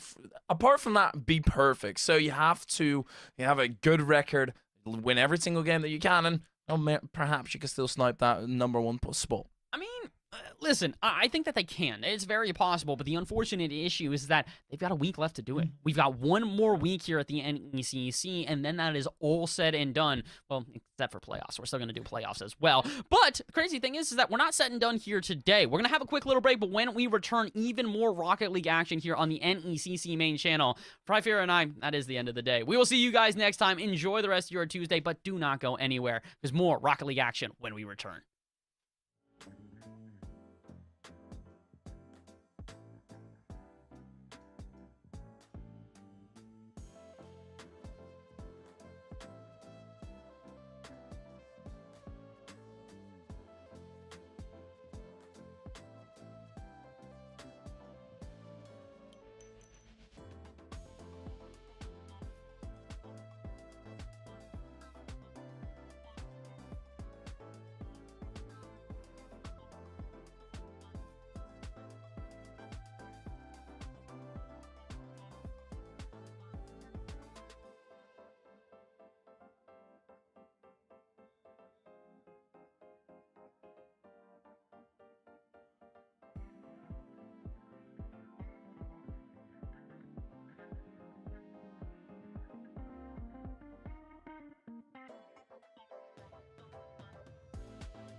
Well, hello there. I am once again your hairless host, Captain Etsoka, alongside with Foof, and welcome to Rocket League right here on the NECC. Foof, how are we feeling tonight? Gotta say, I'm doing amazing at Soka. I already had a wonderful tour of the B stream and now made my way over to hang out with my good buddy, Captain Atsoka. And Captain, we have a wonderful game set up for us here. Two teams with winning records and looking to continue their winning ways. We have EAUCD coming in at 4-2, and then you have Fresno State Blue at a 5-1 record. One of these teams is coming off a win last week, one coming off of a loss, whereas Fresno State had a 3-1 victory. EUCD, unfortunately, lost to that demon known as scheduling. Yep, feels bad. But still, does that put a damper on you, let's say momentum-wise? I don't think it does, because granted that, it's the schedule. The schedule beats you, not your opponents. So as long as you're on time and you're on schedule today, then guess what? You have nothing to worry about. So regardless, I think we're going to see some pretty intense competitive Rocket League between two top-tier teams tonight. And I am excited to see exactly what these players and what these teams will bring to the table, because when you have two teams that win and win well, they're going to be doing some things that other teams might not. And so I'm wondering who is going to be able to step forward and make this game their own, who's going to be able to kind of delve in, perhaps with a boost steal or a demo or a bump that sets this tempo for the rest of the game. Well, I mean, that's really all what it comes down to. But with that being said, the fact that we're looking at these two teams, and it was UCD Gold that, not necessarily losing, but they did take a break. So thinking that they took the week off, it might make them a little cold. Whereas a free bye week, but still, anytime that you're sitting on the sidelines, you kind of get a little cold. You're not on top of your game. So the fact that, Fresno State was able to come up with a huge win last week shows that they still could very much with their, in their motion with their juice. We get this underway, and it's UCD Gold scoring insanely quickly, only 13 seconds gone in game number 1. I mean, literally just Jiffy scoring so quick he broke the game. So 13 seconds in, and UCD Gold out on top with an early lead. Yeah, and I was talking about UCD Gold being a little bit cold, after taking that 1 week break, but apparently not. They're coming out swinging, and now it's Fresno Blue looking to get into the back of the goal, but some tactical whiffs there is going to send this ball back towards the midfield as Regicide is going to be sending this one up and high, going off the sidewall and right back down. We got some bumps going down in the midfield, as it should be an easy clear back out towards the corner for Dreger, but the follow-up will come through from Fresno Blue. And Regicide looking to put this down and in off the Doomsday dish, but it gets stopped in its tracks. And UCD Gold was able to hold on. I feel like we're watching like two incredibly powerful Titans clash, because every time they hit, like, the stream dies for a second, but now a shot attempt coming through, but Fresno State Blue in the orange, they're unable to find their match. I will say, I'm a bit... Oh, okay, never mind. Regicide finds a way to put it through, but to kind of harken my point, I'm sad that we have a team that's name is gold and a team that's name is blue, and we have them on opposite sides. It be like that sometimes, especially with Rocket League. We just got to take those L's in stride. I mean, there's not much we can do about that. It's confusing. It hurts both of our brains. I get it, but we just do the best that we can. More often than not, I don't even look at the colors. I just look at their names. I'm like, okay, this is UCD Gold. This is blue. Colors, whatever. Dreger is going to be taking this one up and to the side, getting not past one but two defenders. Dreger once again getting the touch up high back towards the mid, but the defense will be able to clear this one away, as now Regicide on the counter attack from way back when finds the upper 90 and a cheeky little demo on top. Well, it's the second time Regicide's finding the back of that. This time, though, it's coming from that long shot you talked about. With all of EAUCD being up on that offensive side of the field, there's no one back at home, and so now a minute and a half off the scoreboard. Fresno State up in front by 1. But you see, I do like what we're seeing here from both of these teams right now, is because, Foof, out of all of the games that we've casted together, it's always a slow start in game number 1. But here in game number 1, things are off to a very fast pace, as now it will be Laylox to get this touch and get this shot once again all the way from their own territory, finding the back of the net oh so alone on the side of UCD Gold. Well, up by 2 in a very quick fashion. UCD hopped out to the early lead, or the able to answer early, but they've not found an answer, as these back-to-back goals are starting to just mound. I mean, this mountain that is already building itself in game one, beginning to get taller and taller as Fresno State Blue looking for more pressure. Another shot coming on, but Jiffy is there to deny it. Hyena, slow play in with another pass out midfield. He got a demo and opens the door. The shot coming on from Regicide, and that makes it 4-1. Yeah, Fresno Blue really just gave UCD Gold a taste of their own medicine, because I don't know if y'all noticed, but we saw a lot of headhunting come from UCD Gold. Demo after demo after demo in the midfield didn't lead to much, but Fresno Blue turned the tables on them, got a demo goal instead, and now they are up 3 goals with only 3 minutes left to go. Still a lot of time to be played here, and it's only game number 1. But UCD, they certainly want to find an answer as they have been put under this monster that is Fresno Blue, and more pressure coming on. A save coming from Jiffy. The ball rolling on this midfield spot. He steals the boost from him, so it's up to this Dominus to make something happen with low boost. Wait, that flick got past one, but not past Regicide, who has had 3 of these 4 goals, 4 maybe of these 4 goals. I'll have to look later on, but certainly been active on the offensive side and not lackluster on the defensive side. I'm sorry, but I can't help but think that Miffy is paying homage to Jacob right there. For those that don't remember way back when, Jacob originated the cowboy hat Dommy combo. So I appreciate a good homage car when I see one. That looks almost identical to the one and only Jacob. And I love watching, you know, all the different cars and variations, and of course how these players tend to customize. Well, right now, you need to have more than just a good-looking car. They need to have a good-looking offensive possession. Only have that singular goal to their name and are down 3. Regicide putting another one on. This one's going to be saved there by Jiffy. Pinch attack here coming from Hyena. Pass attack off the backboard. It's right there. Couldn't beat that last defender on the wall, but they cannot find the clear. Regicide sees an opportunity, but he's going to end up getting too far in front of his own bar as Drager credited with the save. And now 90 seconds left to play in game 1. I love how Fresno does not take any time whatsoever to, you know, kind of slow things down. They're just constant attack, constant offense, and now they are back on defense with that clear. What coulda, shoulda, woulda been a shot on target, but they kept it out of their own net. And now with 1:13 left to go, Dreger is going to be going up and high, but it gets taken away, met again by Miffy, who's going to put this one up high, leaving it for Laylox, who's going to be looking for the flippery dude. Philip, flip reset! Got it, but didn't put it on target. Dreger was there for the save. Yeah, but Hyena, once again, into the corner. Slow play here by Jiffy. Gets it past one, but can't get it past Regicide. Regicide leaves it on the outside of this goalie box, and lay low.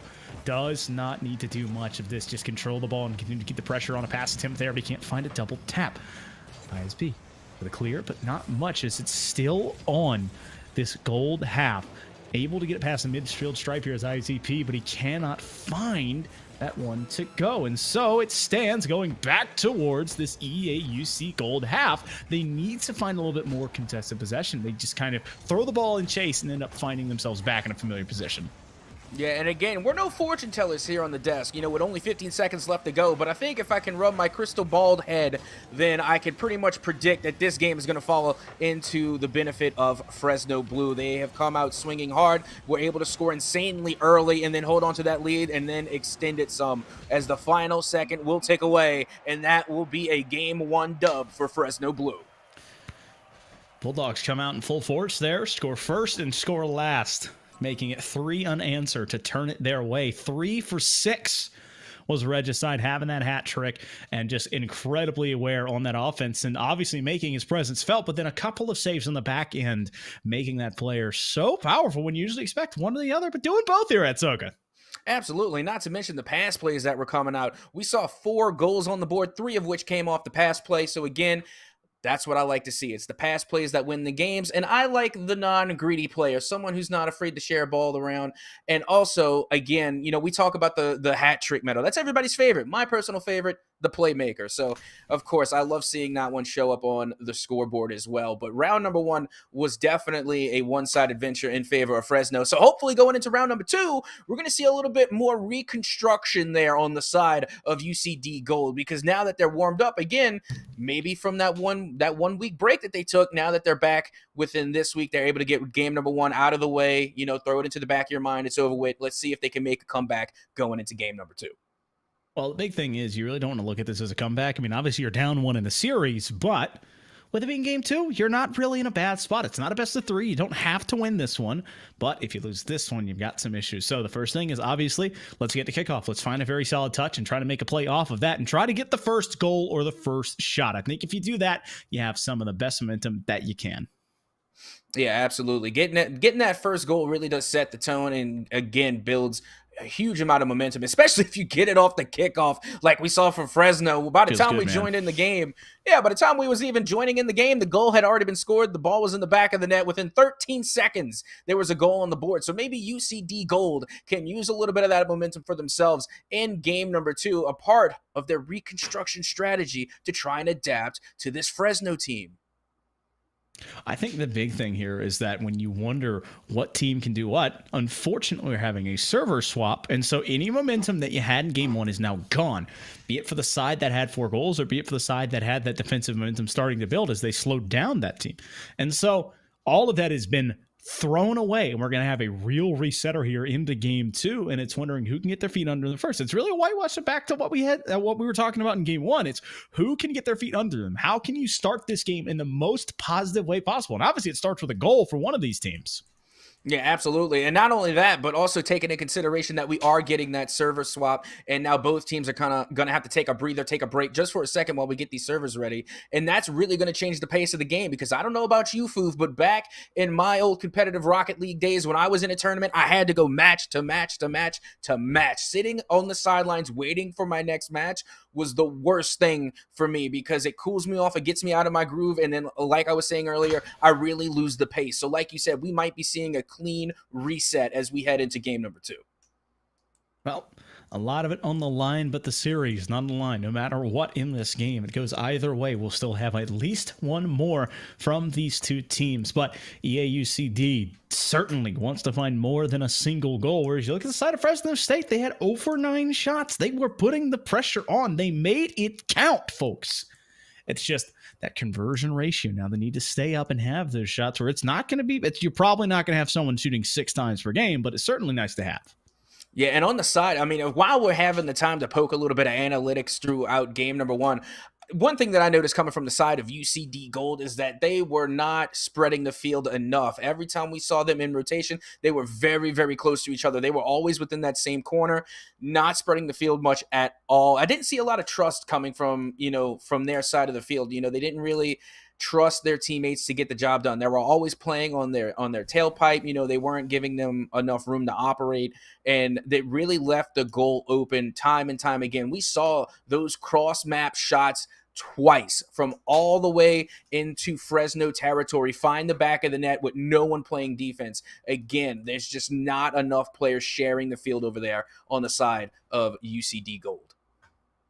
Well, whenever you think of Rocket League rotation, folks, you need to think of the triangle. You need to think of a 3-pointed attack. I'm not going to throw up the Illuminati side, but, you want to have those 3 points of congestion, and it's just rotating to keep that triangle as clean as you can. And right now, Redside and company putting pressure on early. Fresno Blue wanting to get this early goal again as they have the lead and trying to answer right where they left off in game number 1. But now Jiffy going back towards his double tap opportunity, but that ball just slips away from that Dominus.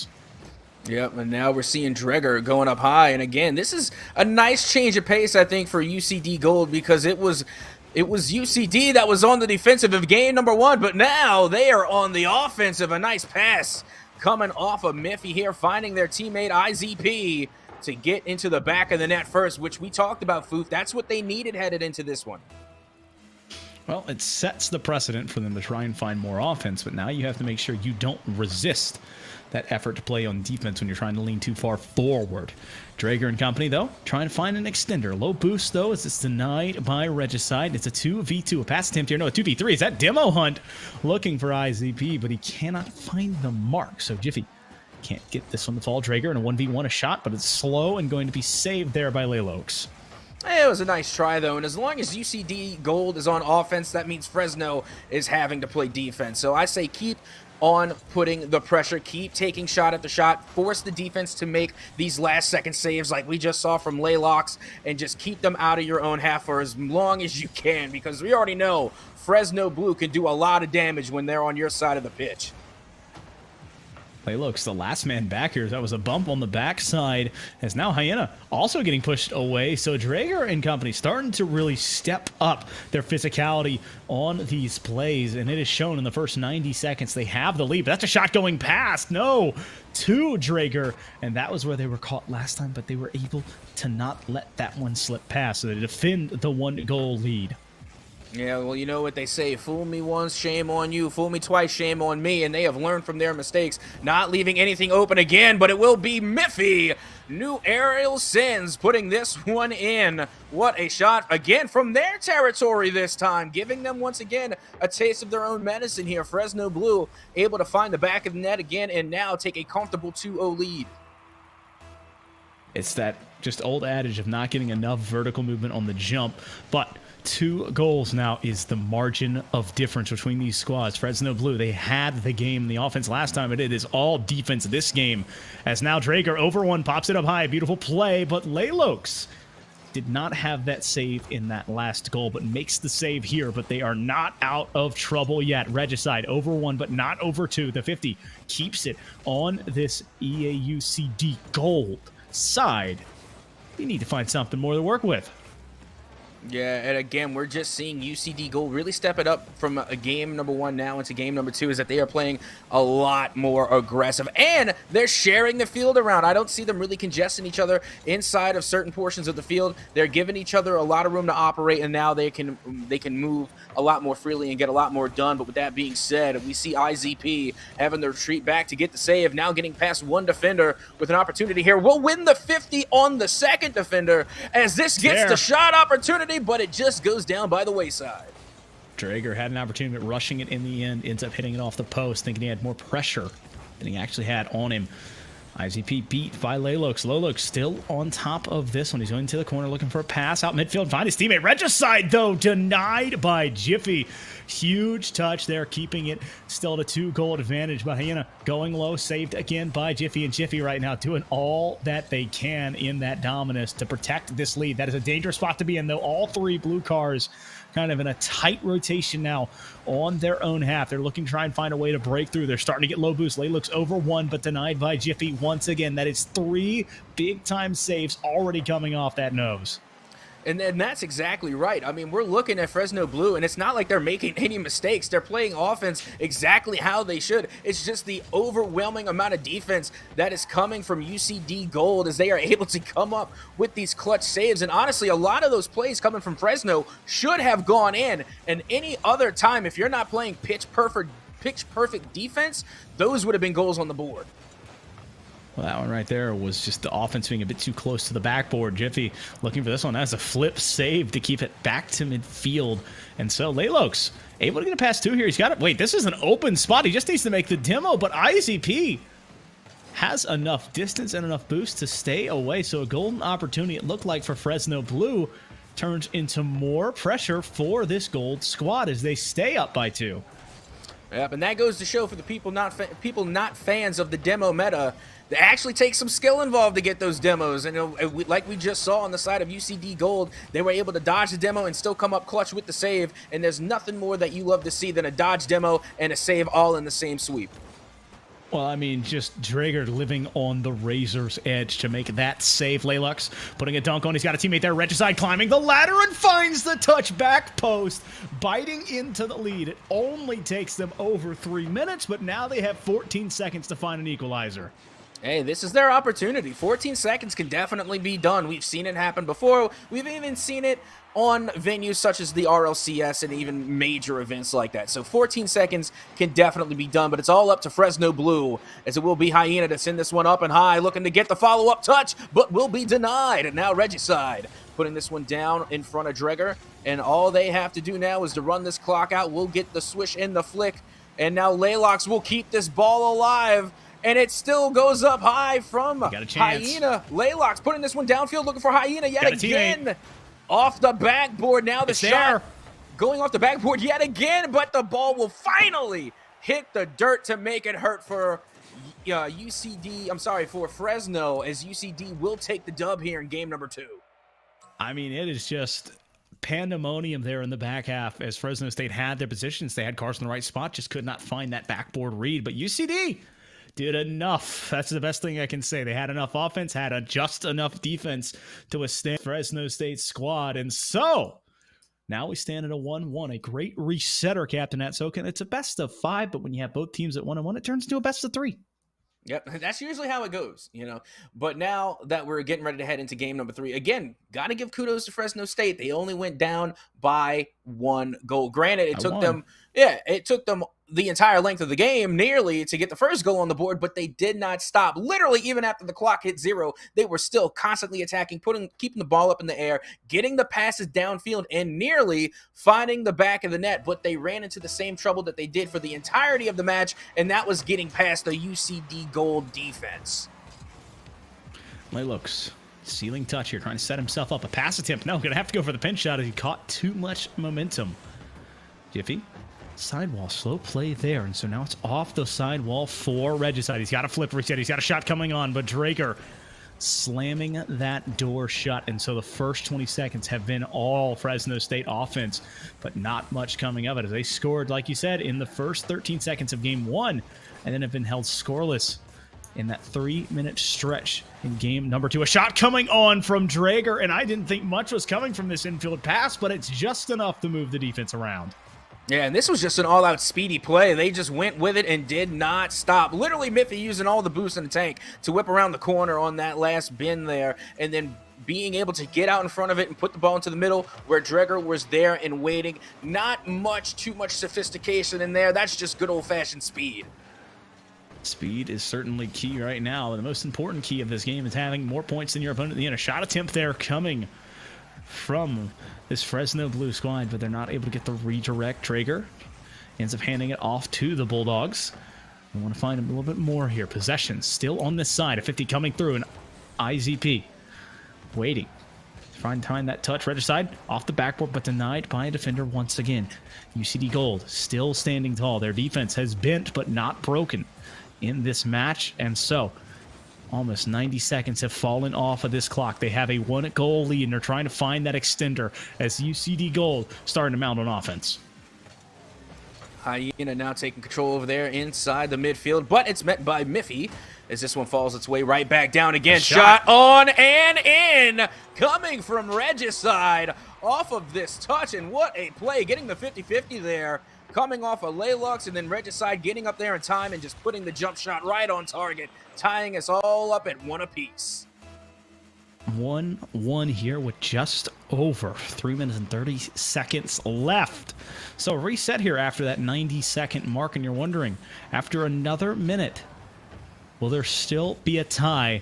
As Drager looking to set up a doozy, but sniffed out there by Regicide, who's able to push it away. Jiffy demos one, but he does not get the ball to stop going towards his half, so it's a 2v2 in the quick power play, a back pass, setting up this respawning Regicide. He is demoed once again and having to wait to play the game. Poor guy's just playing on a 3-second cooldown. Yep, and now with 3 minutes remaining on the clock, Miffy once again going up high towards the side, but the pass is there, and Hyena just could not get past Dreger. Once again, the defense from UCD Gold will continue to hold strong as it seems like they are beginning to struggle just to get out of their own half. Both teams are looking to try and find that mark for getting it onto their other half. Laylox, this is the wrong goal, but he's got a teammate there to help set it up. So it's the old adage in soccer, to go backwards is to go forwards there, to reset the team and reset the defense. But Dreyer can't find a touch. Hyena credited with a shot and a save coming off of Jiffy, and Jiffy doing more off the backboard to stall this one out. A pass attempt midfield, but there's not a lot coming. A third man committing here for Fresno Blue, but a 50 means no harm, no foul, and so it stays at this midfield stripe. Another one stalling it out, and IZP dunked on for his troubles, and Hyena looking a near post, but IZP stays wherewithal enough to make the save.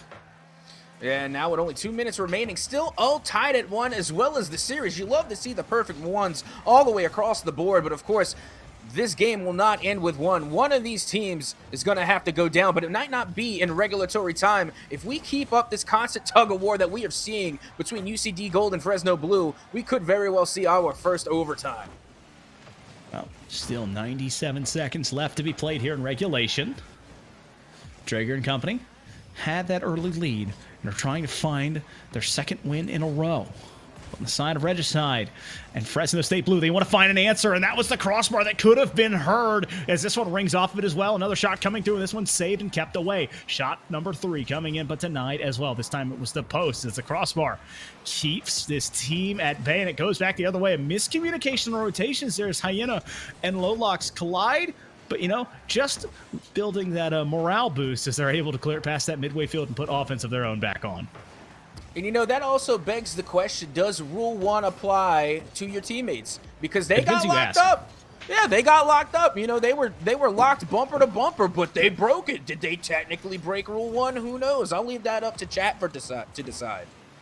Well, shot attempt coming on there, but it's unfortunately straight at the goalkeeper if you're a Fresno Blue fan, whereas UCD Gold still living under this forge heat, have not crumbled under the pressure, looking certainly like diamonds instead of burst pipes. Regicide looking to control this one here. It's back at midfield. Jiffy, sideball play, pushing it back to himself, trying to find the self-hoop, and does it! Beats them both, but the third save coming from Regicide. And now Drager putting a shot back off the backboard, but a save comes out from Laylokes. The back pass to set it up, going back the other way. ICP can get there and pushes it off the backboard. Jiffy can't find the clear, so it's up to Hyena. A 1v1, and ICP keeps it out, and it looks like we're going to OT.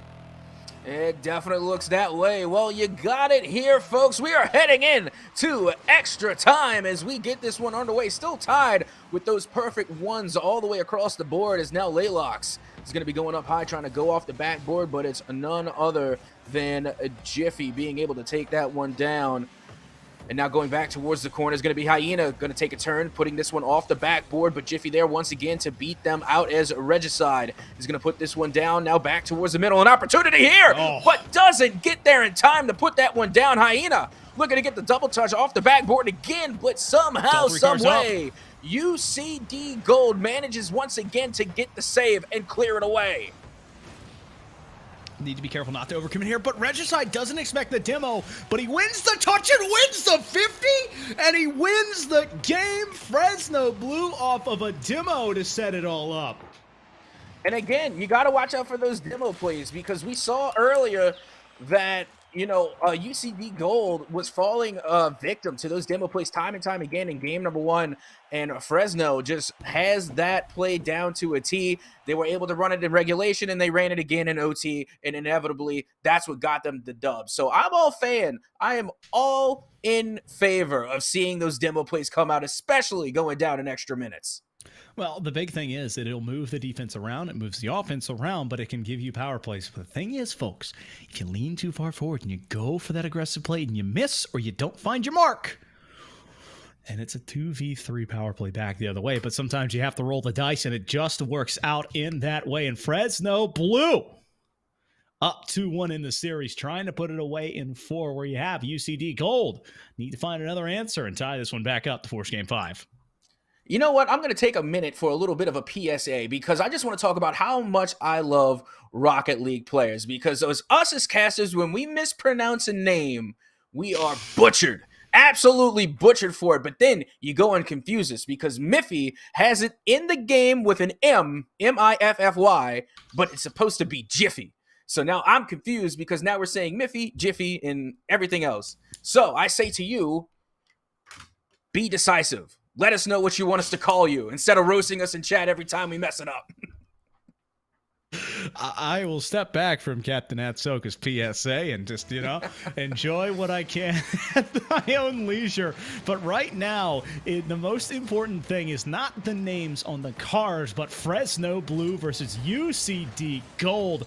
Game number 4. It's 2-1 in the series, and the first 10 seconds, once again, have been the UCD Gold on the defensive third. But finally, starting to break through and find a respite here. Immediately, though, volley back toward them by Laylokes.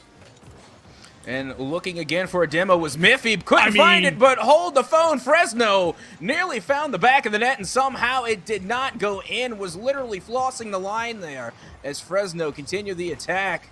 Going onto the side of UCD Gold as this one will go up and towards the corner. Regicide getting involved once again, but the pass coming out from the corner, and the shot is on and in from Laylocks to Hyena to the back of the net. It is now a 1-0 lead in favor of Fresno Blue.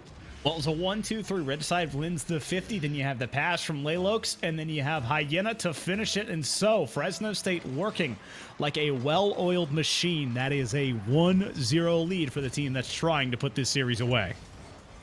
Well, let's see if they can do just that, as once again they are winning in the series scoreline 2-1. So if they take it here, they will win the series. But UCD Gold is still going to put up a fight here as 4 minutes remaining. Still plenty of time to get that equalizer and tie us all back up at 1. You know, we love that, as now the ball will find its way back towards Miffy, who will come in clutch with that save, but the offense is not done yet, as this will find its way back in towards the corner. Laylox putting that towards the middle, but just a little bit too much sauce on it, as Regicide could not get there in time, and now the ball finds its way back to Fresno territory. Well, past midfield, he's got his teammate, but he can't find it. UCD Gold had that golden opportunity, but it's turned away by mismanagement of the timing and the passes. But Drager putting another shot on, denied by Regicide. So 3 minutes still left to be played in this game. It's only a 1-goal deficit, and UCD Gold will have more opportunities. That one being another, but it's saved by Laylox again. Jiffy wants to win this one. It does. It's a side flip coming out, and the miscommunications, the misplays. Chaos is opportunity. It's a tie game. 100% calculated. This was a tactical whiff to the likes of which we have never seen. Desperately confused the defense there just by feigning to have boost, but really did not, and was able to put that one into the back of the net using just some good old-fashioned big brain strategies. And that's why Miffy has the cowboy hat on. Couldn't fit the entirety of his brain just on the tip of that car. Needed a little bit of extra space there for those big brain IQ plays.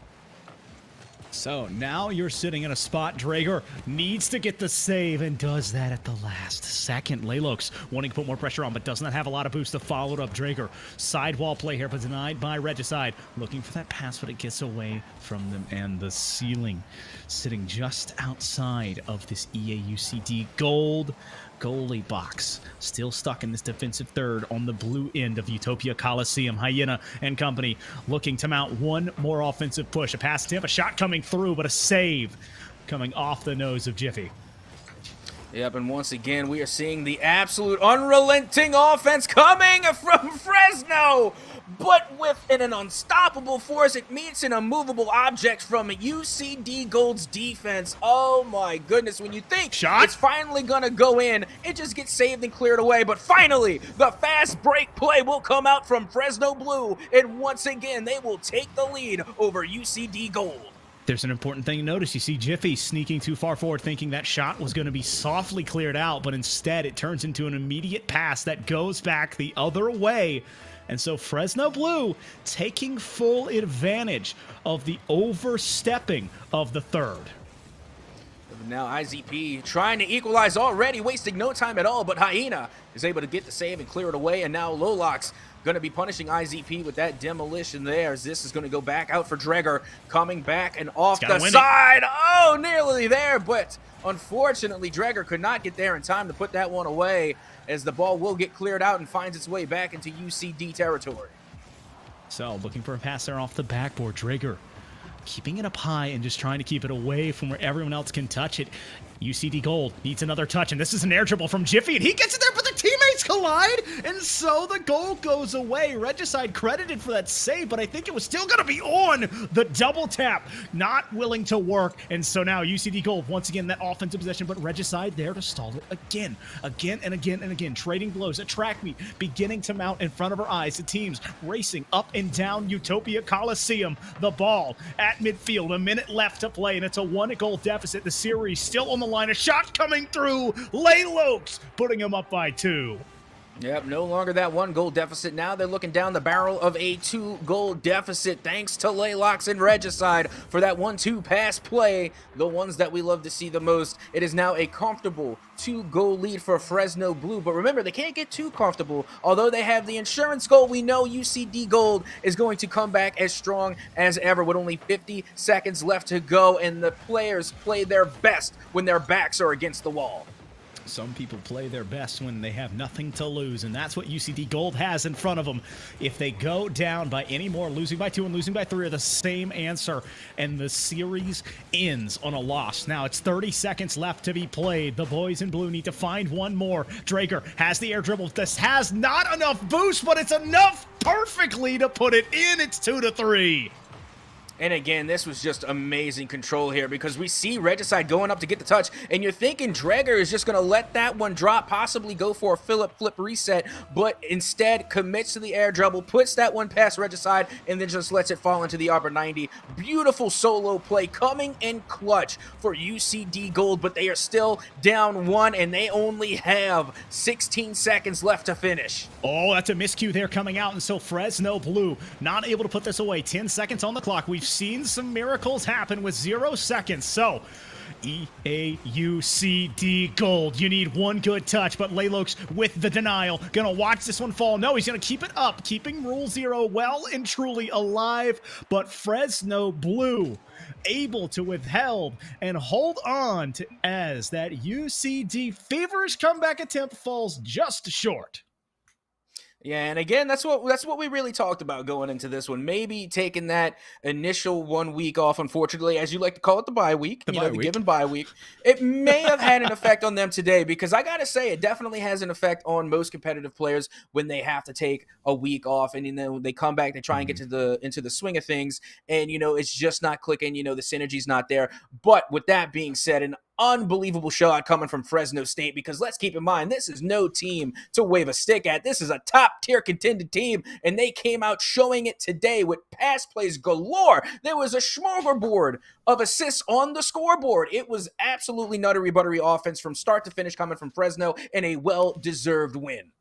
Well, that moves UCD Gold down to 4-3, where Fresno State Blue currently resides at a 6-1 record. Both of these teams still above the 500 mark. And this does not do it for us at SoCo. We still have more Rocket League on the docket. We have South Alabama White going up against Southwestern Michigan College after the break. So stay where you are, and we'll be right back.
Well, hello there, and welcome back to some Rocket League right here at the NECC. Once again, I am your hairless host, Captain at Soka, but I'm not joined in the booth alone. Oh no, I am joined by the one and only Foof. Foof, how are we feeling after that first series? I gotta say I'm doing great. I always love watching good Rocket League, and I've been able to watch over 4 series today, and I have another one coming up here. So, Captain at Soka, we already talked about it. We teased, we know the teams. We have University of South Alabama White coming in. They're at 2-4, not having the best season, having a little bit of a rough go of it. Currently sitting at 2-4, but looking to get their 3rd win. Whereas on the other side, you have the undefeated Southwestern Michigan College Roadrunners, standing tall at a 7-0 and coming off of a 5-game series against Limestone. You know they're going to be revving all cylinders here. Absolutely. There's nothing better than coming off of a major win. And now, not only that, but you're looking at a 7-0 record. That is absolutely nuttery buttery. So they are going to be feeling themselves today. But with that being said, this is a major opportunity for USA White to turn things around for their overall record and to put a loss on one of the undefeated teams here in the NECC. That's a shot attempt coming here from the Roadrunners, but they can't get it to go. Sailor looking for a pass off the backboard. Riding here with Shark as that touch comes towards him. And now in the catbird seat, just waiting for this here in the dominance, but the bump could open the door. Panthers looking for a way to mark through here.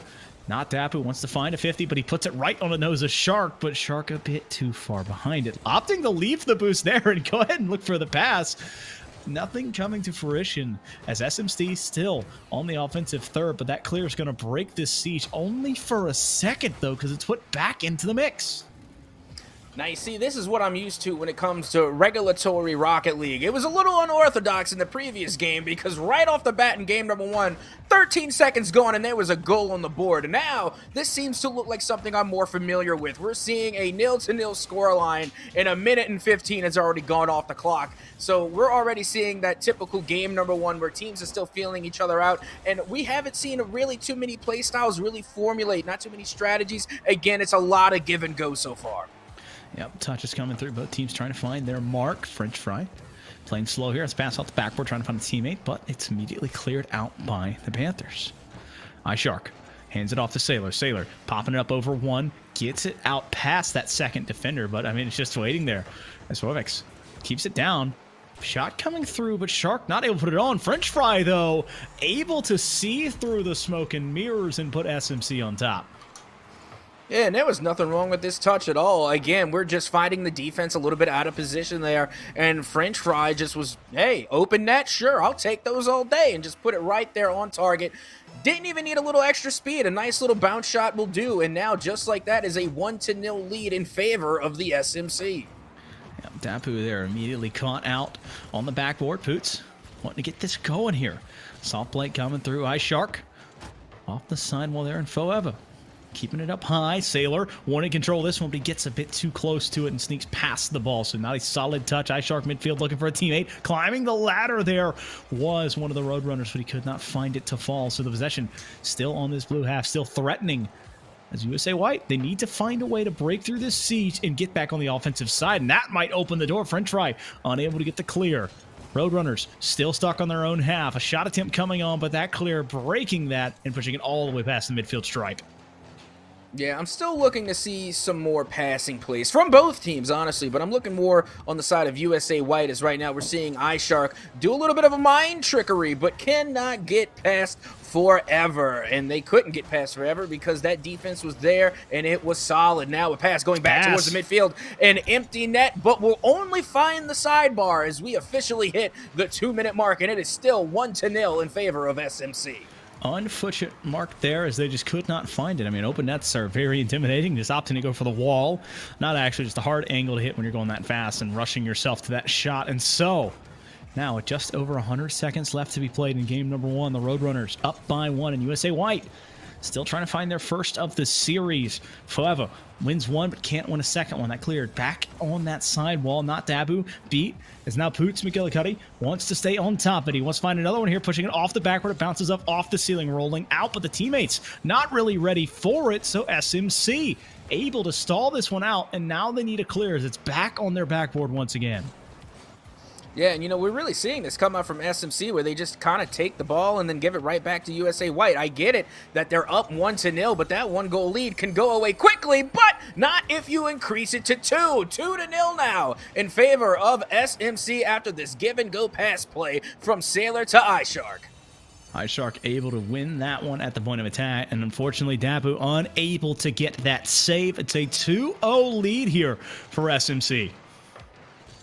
Yep, and only just over a minute remaining, but hey, let's make it 3-0, nearly there, but no, not on target. We find the sidebar, and then we find Forever again, playing a little bit of defense, but that's not going to stop SMC from taking shots on target as USA White continuing to put on the defense and having to come up with save after save. But if you're spending so much time in your net, you're not going to have enough time to get points on the board as only 40 seconds remain, and they are still down 2-0. 2-0. That's an oversight there as Poots McGillicuddy wanted to find that touch, but he couldn't get it to go. Dapu pulling the trigger, but there are 2 players in the way. Dapu passing midfield, trying to find Poots, and Poots able to sneak that one through, biting into this lead, making it 1-2. And I got to correct you just for a second, Foof, because that is actually not Dapu. That is not Dapu. We need to emphasize that. We said that it was not Poo that got the shot, but it is not Dapu. Very much not Dapu. But still, a good pass play, like you said, indeed, getting them back within 1, back within striking distance, and now they are looking to equalize. The shot coming through here for Forever, who's just going to keep this one down, and now a triple commit, out of all things, with only 15 seconds left to go, has me scratching my bald brain for a second. Not sure if that was the best decision in the world, as now with the remaining seconds, the ball is in possession of the SMC, and now even in dangerous territory as the clock has officially hit 0.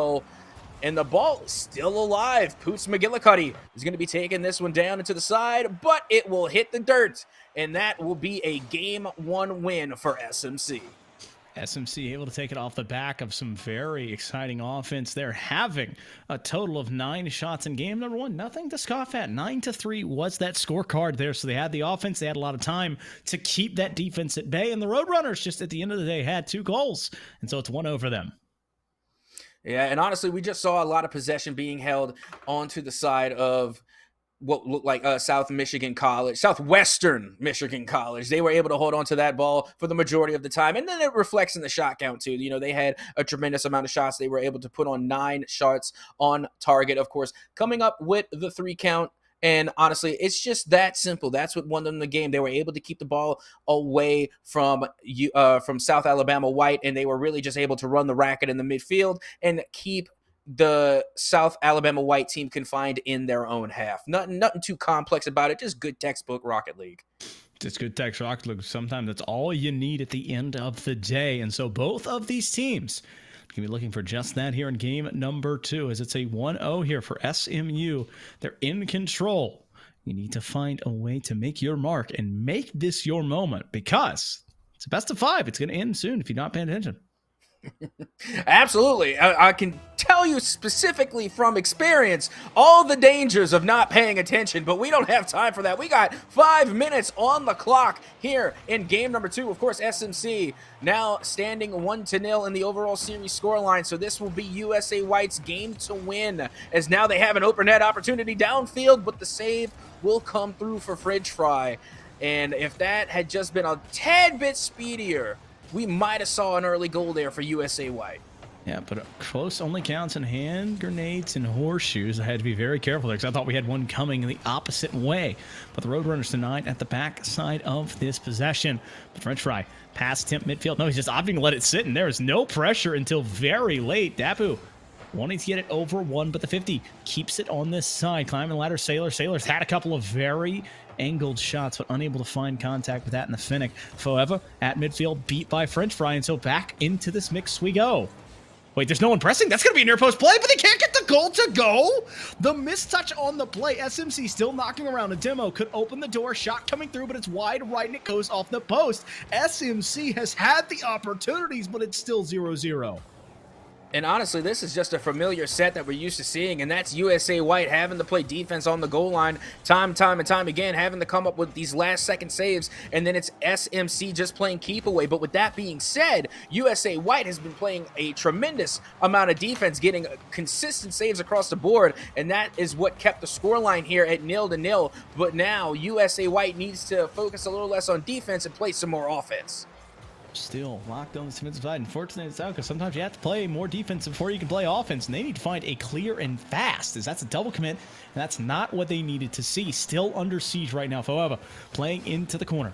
Slow play out. He's got no boost, but somehow wins over one, but can't win over two. Sailor looking for this touch, but just a bit too overzealous as they fly in and out of your picture there. The ball still living on this blue defensive third, and SMC, they have kept the siege up for what has been almost an entire minute, and it's back onto this side after almost a moment's respite as SMC, the Roadrunners, continue to pour the offense on.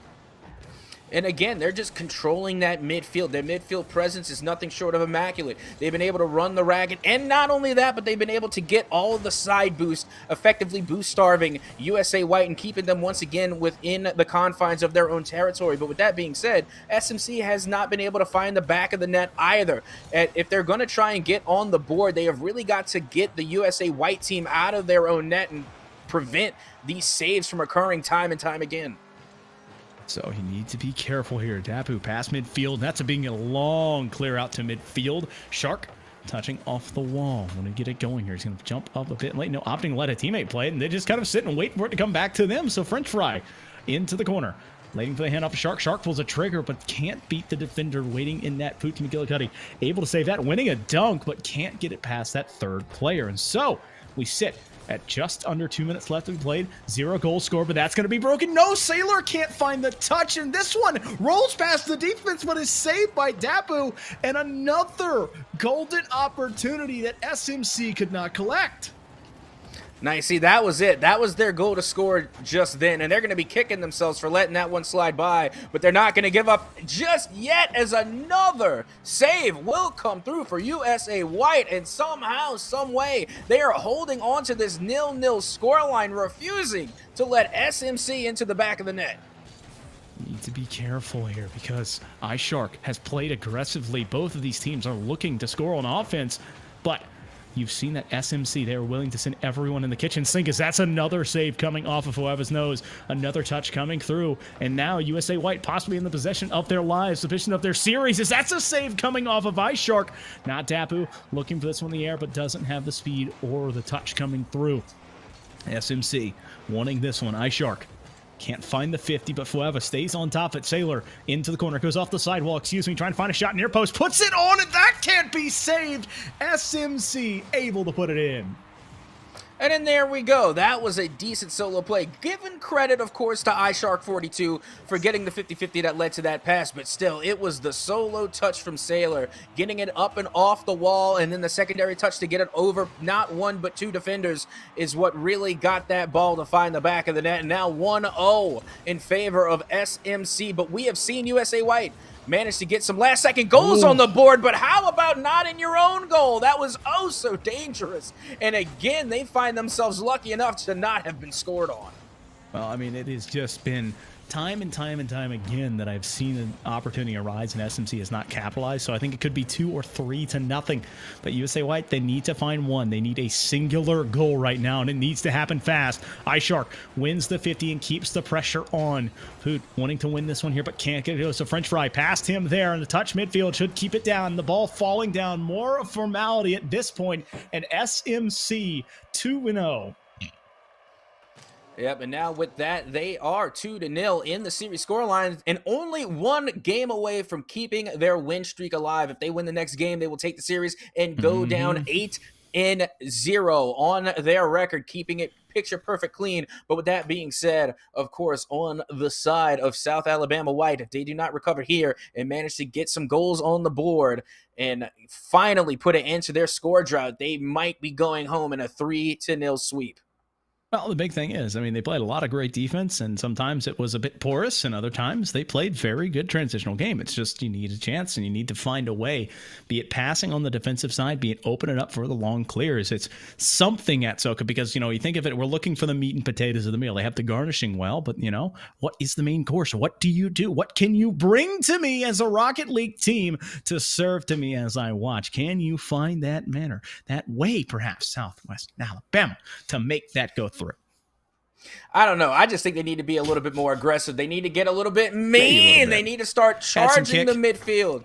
That's what I'm saying. Get in their faces. They're beating you at the midfield every single time. They're stealing your side boost. That's your side boost. And they're stealing my it from side you. boost. You need to get in there, get in their faces, get in their grill, and start challenging them at the midfield. Otherwise, they're just going to keep you confined into your own half, and they're going to constantly make you play defense where you need to be playing offense. You can't win the game if you don't put any goals on the board. Let's see the turnaround as we head into game number 3. Slow play shot coming on, but denied there by Dapu. Dapu stopped. I called Shark, wanting to find this one, but he can't get it to fall. French fry playing underneath this one. A shot coming through as that one's turned back the opposite way. So a bit of tennis, bouncing back and forth, trading volleys as both teams trade these long clears.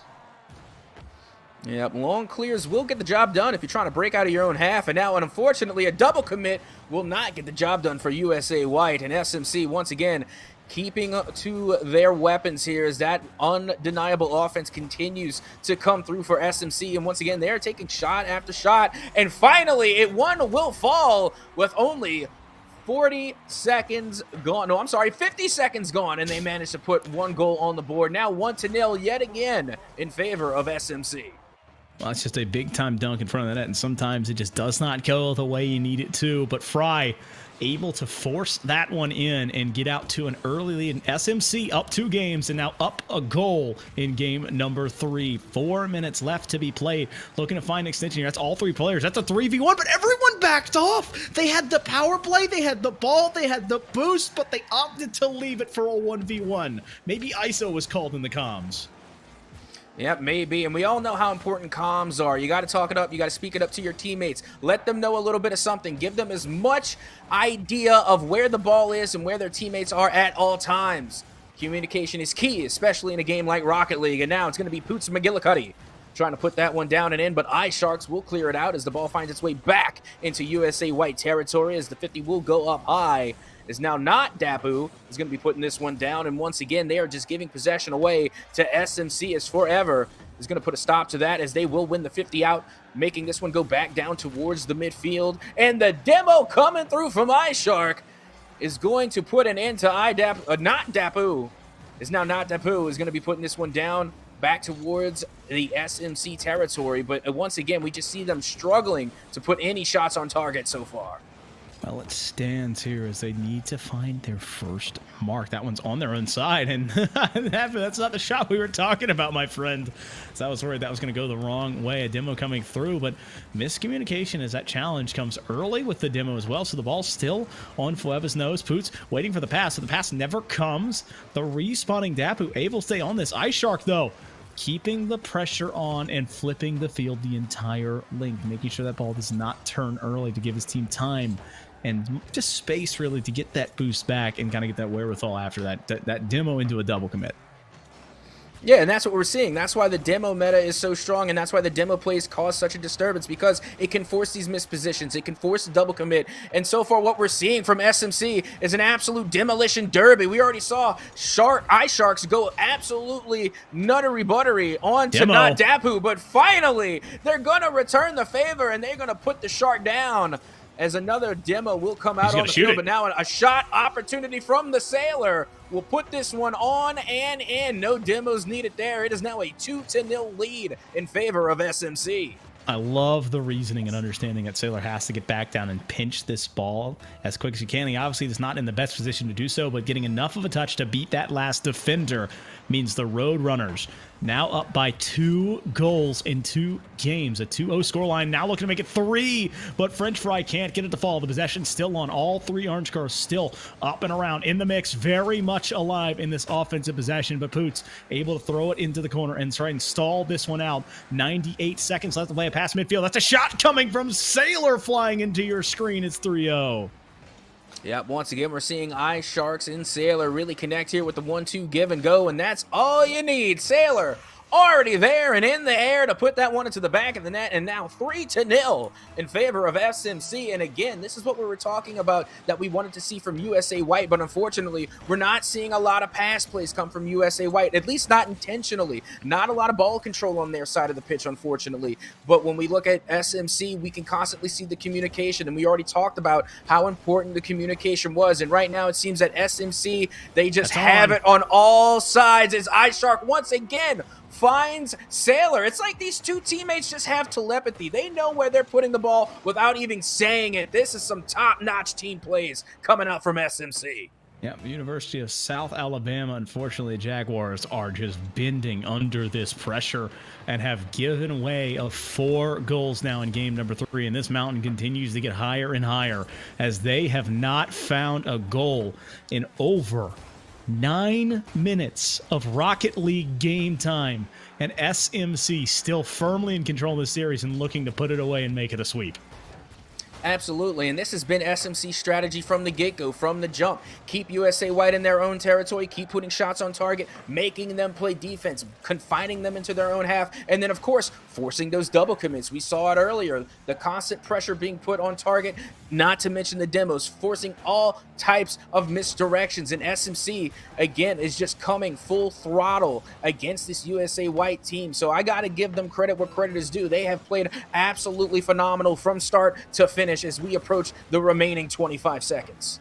Well, less than half a minute left to be played, and this mountain really seemingly impossible now. But USA White, don't tell them that. They might be down, but hopefully they're not out. Poots a bit too slow to that one, does not have the wherewithal or the vertical to get to it, and so it stays on the ground. 10-9-8, the ball just hitting the ground at 0. More of a formality at this point. A shot coming on, technically going to be credited here with the goal is Forever, and it makes it 1-4.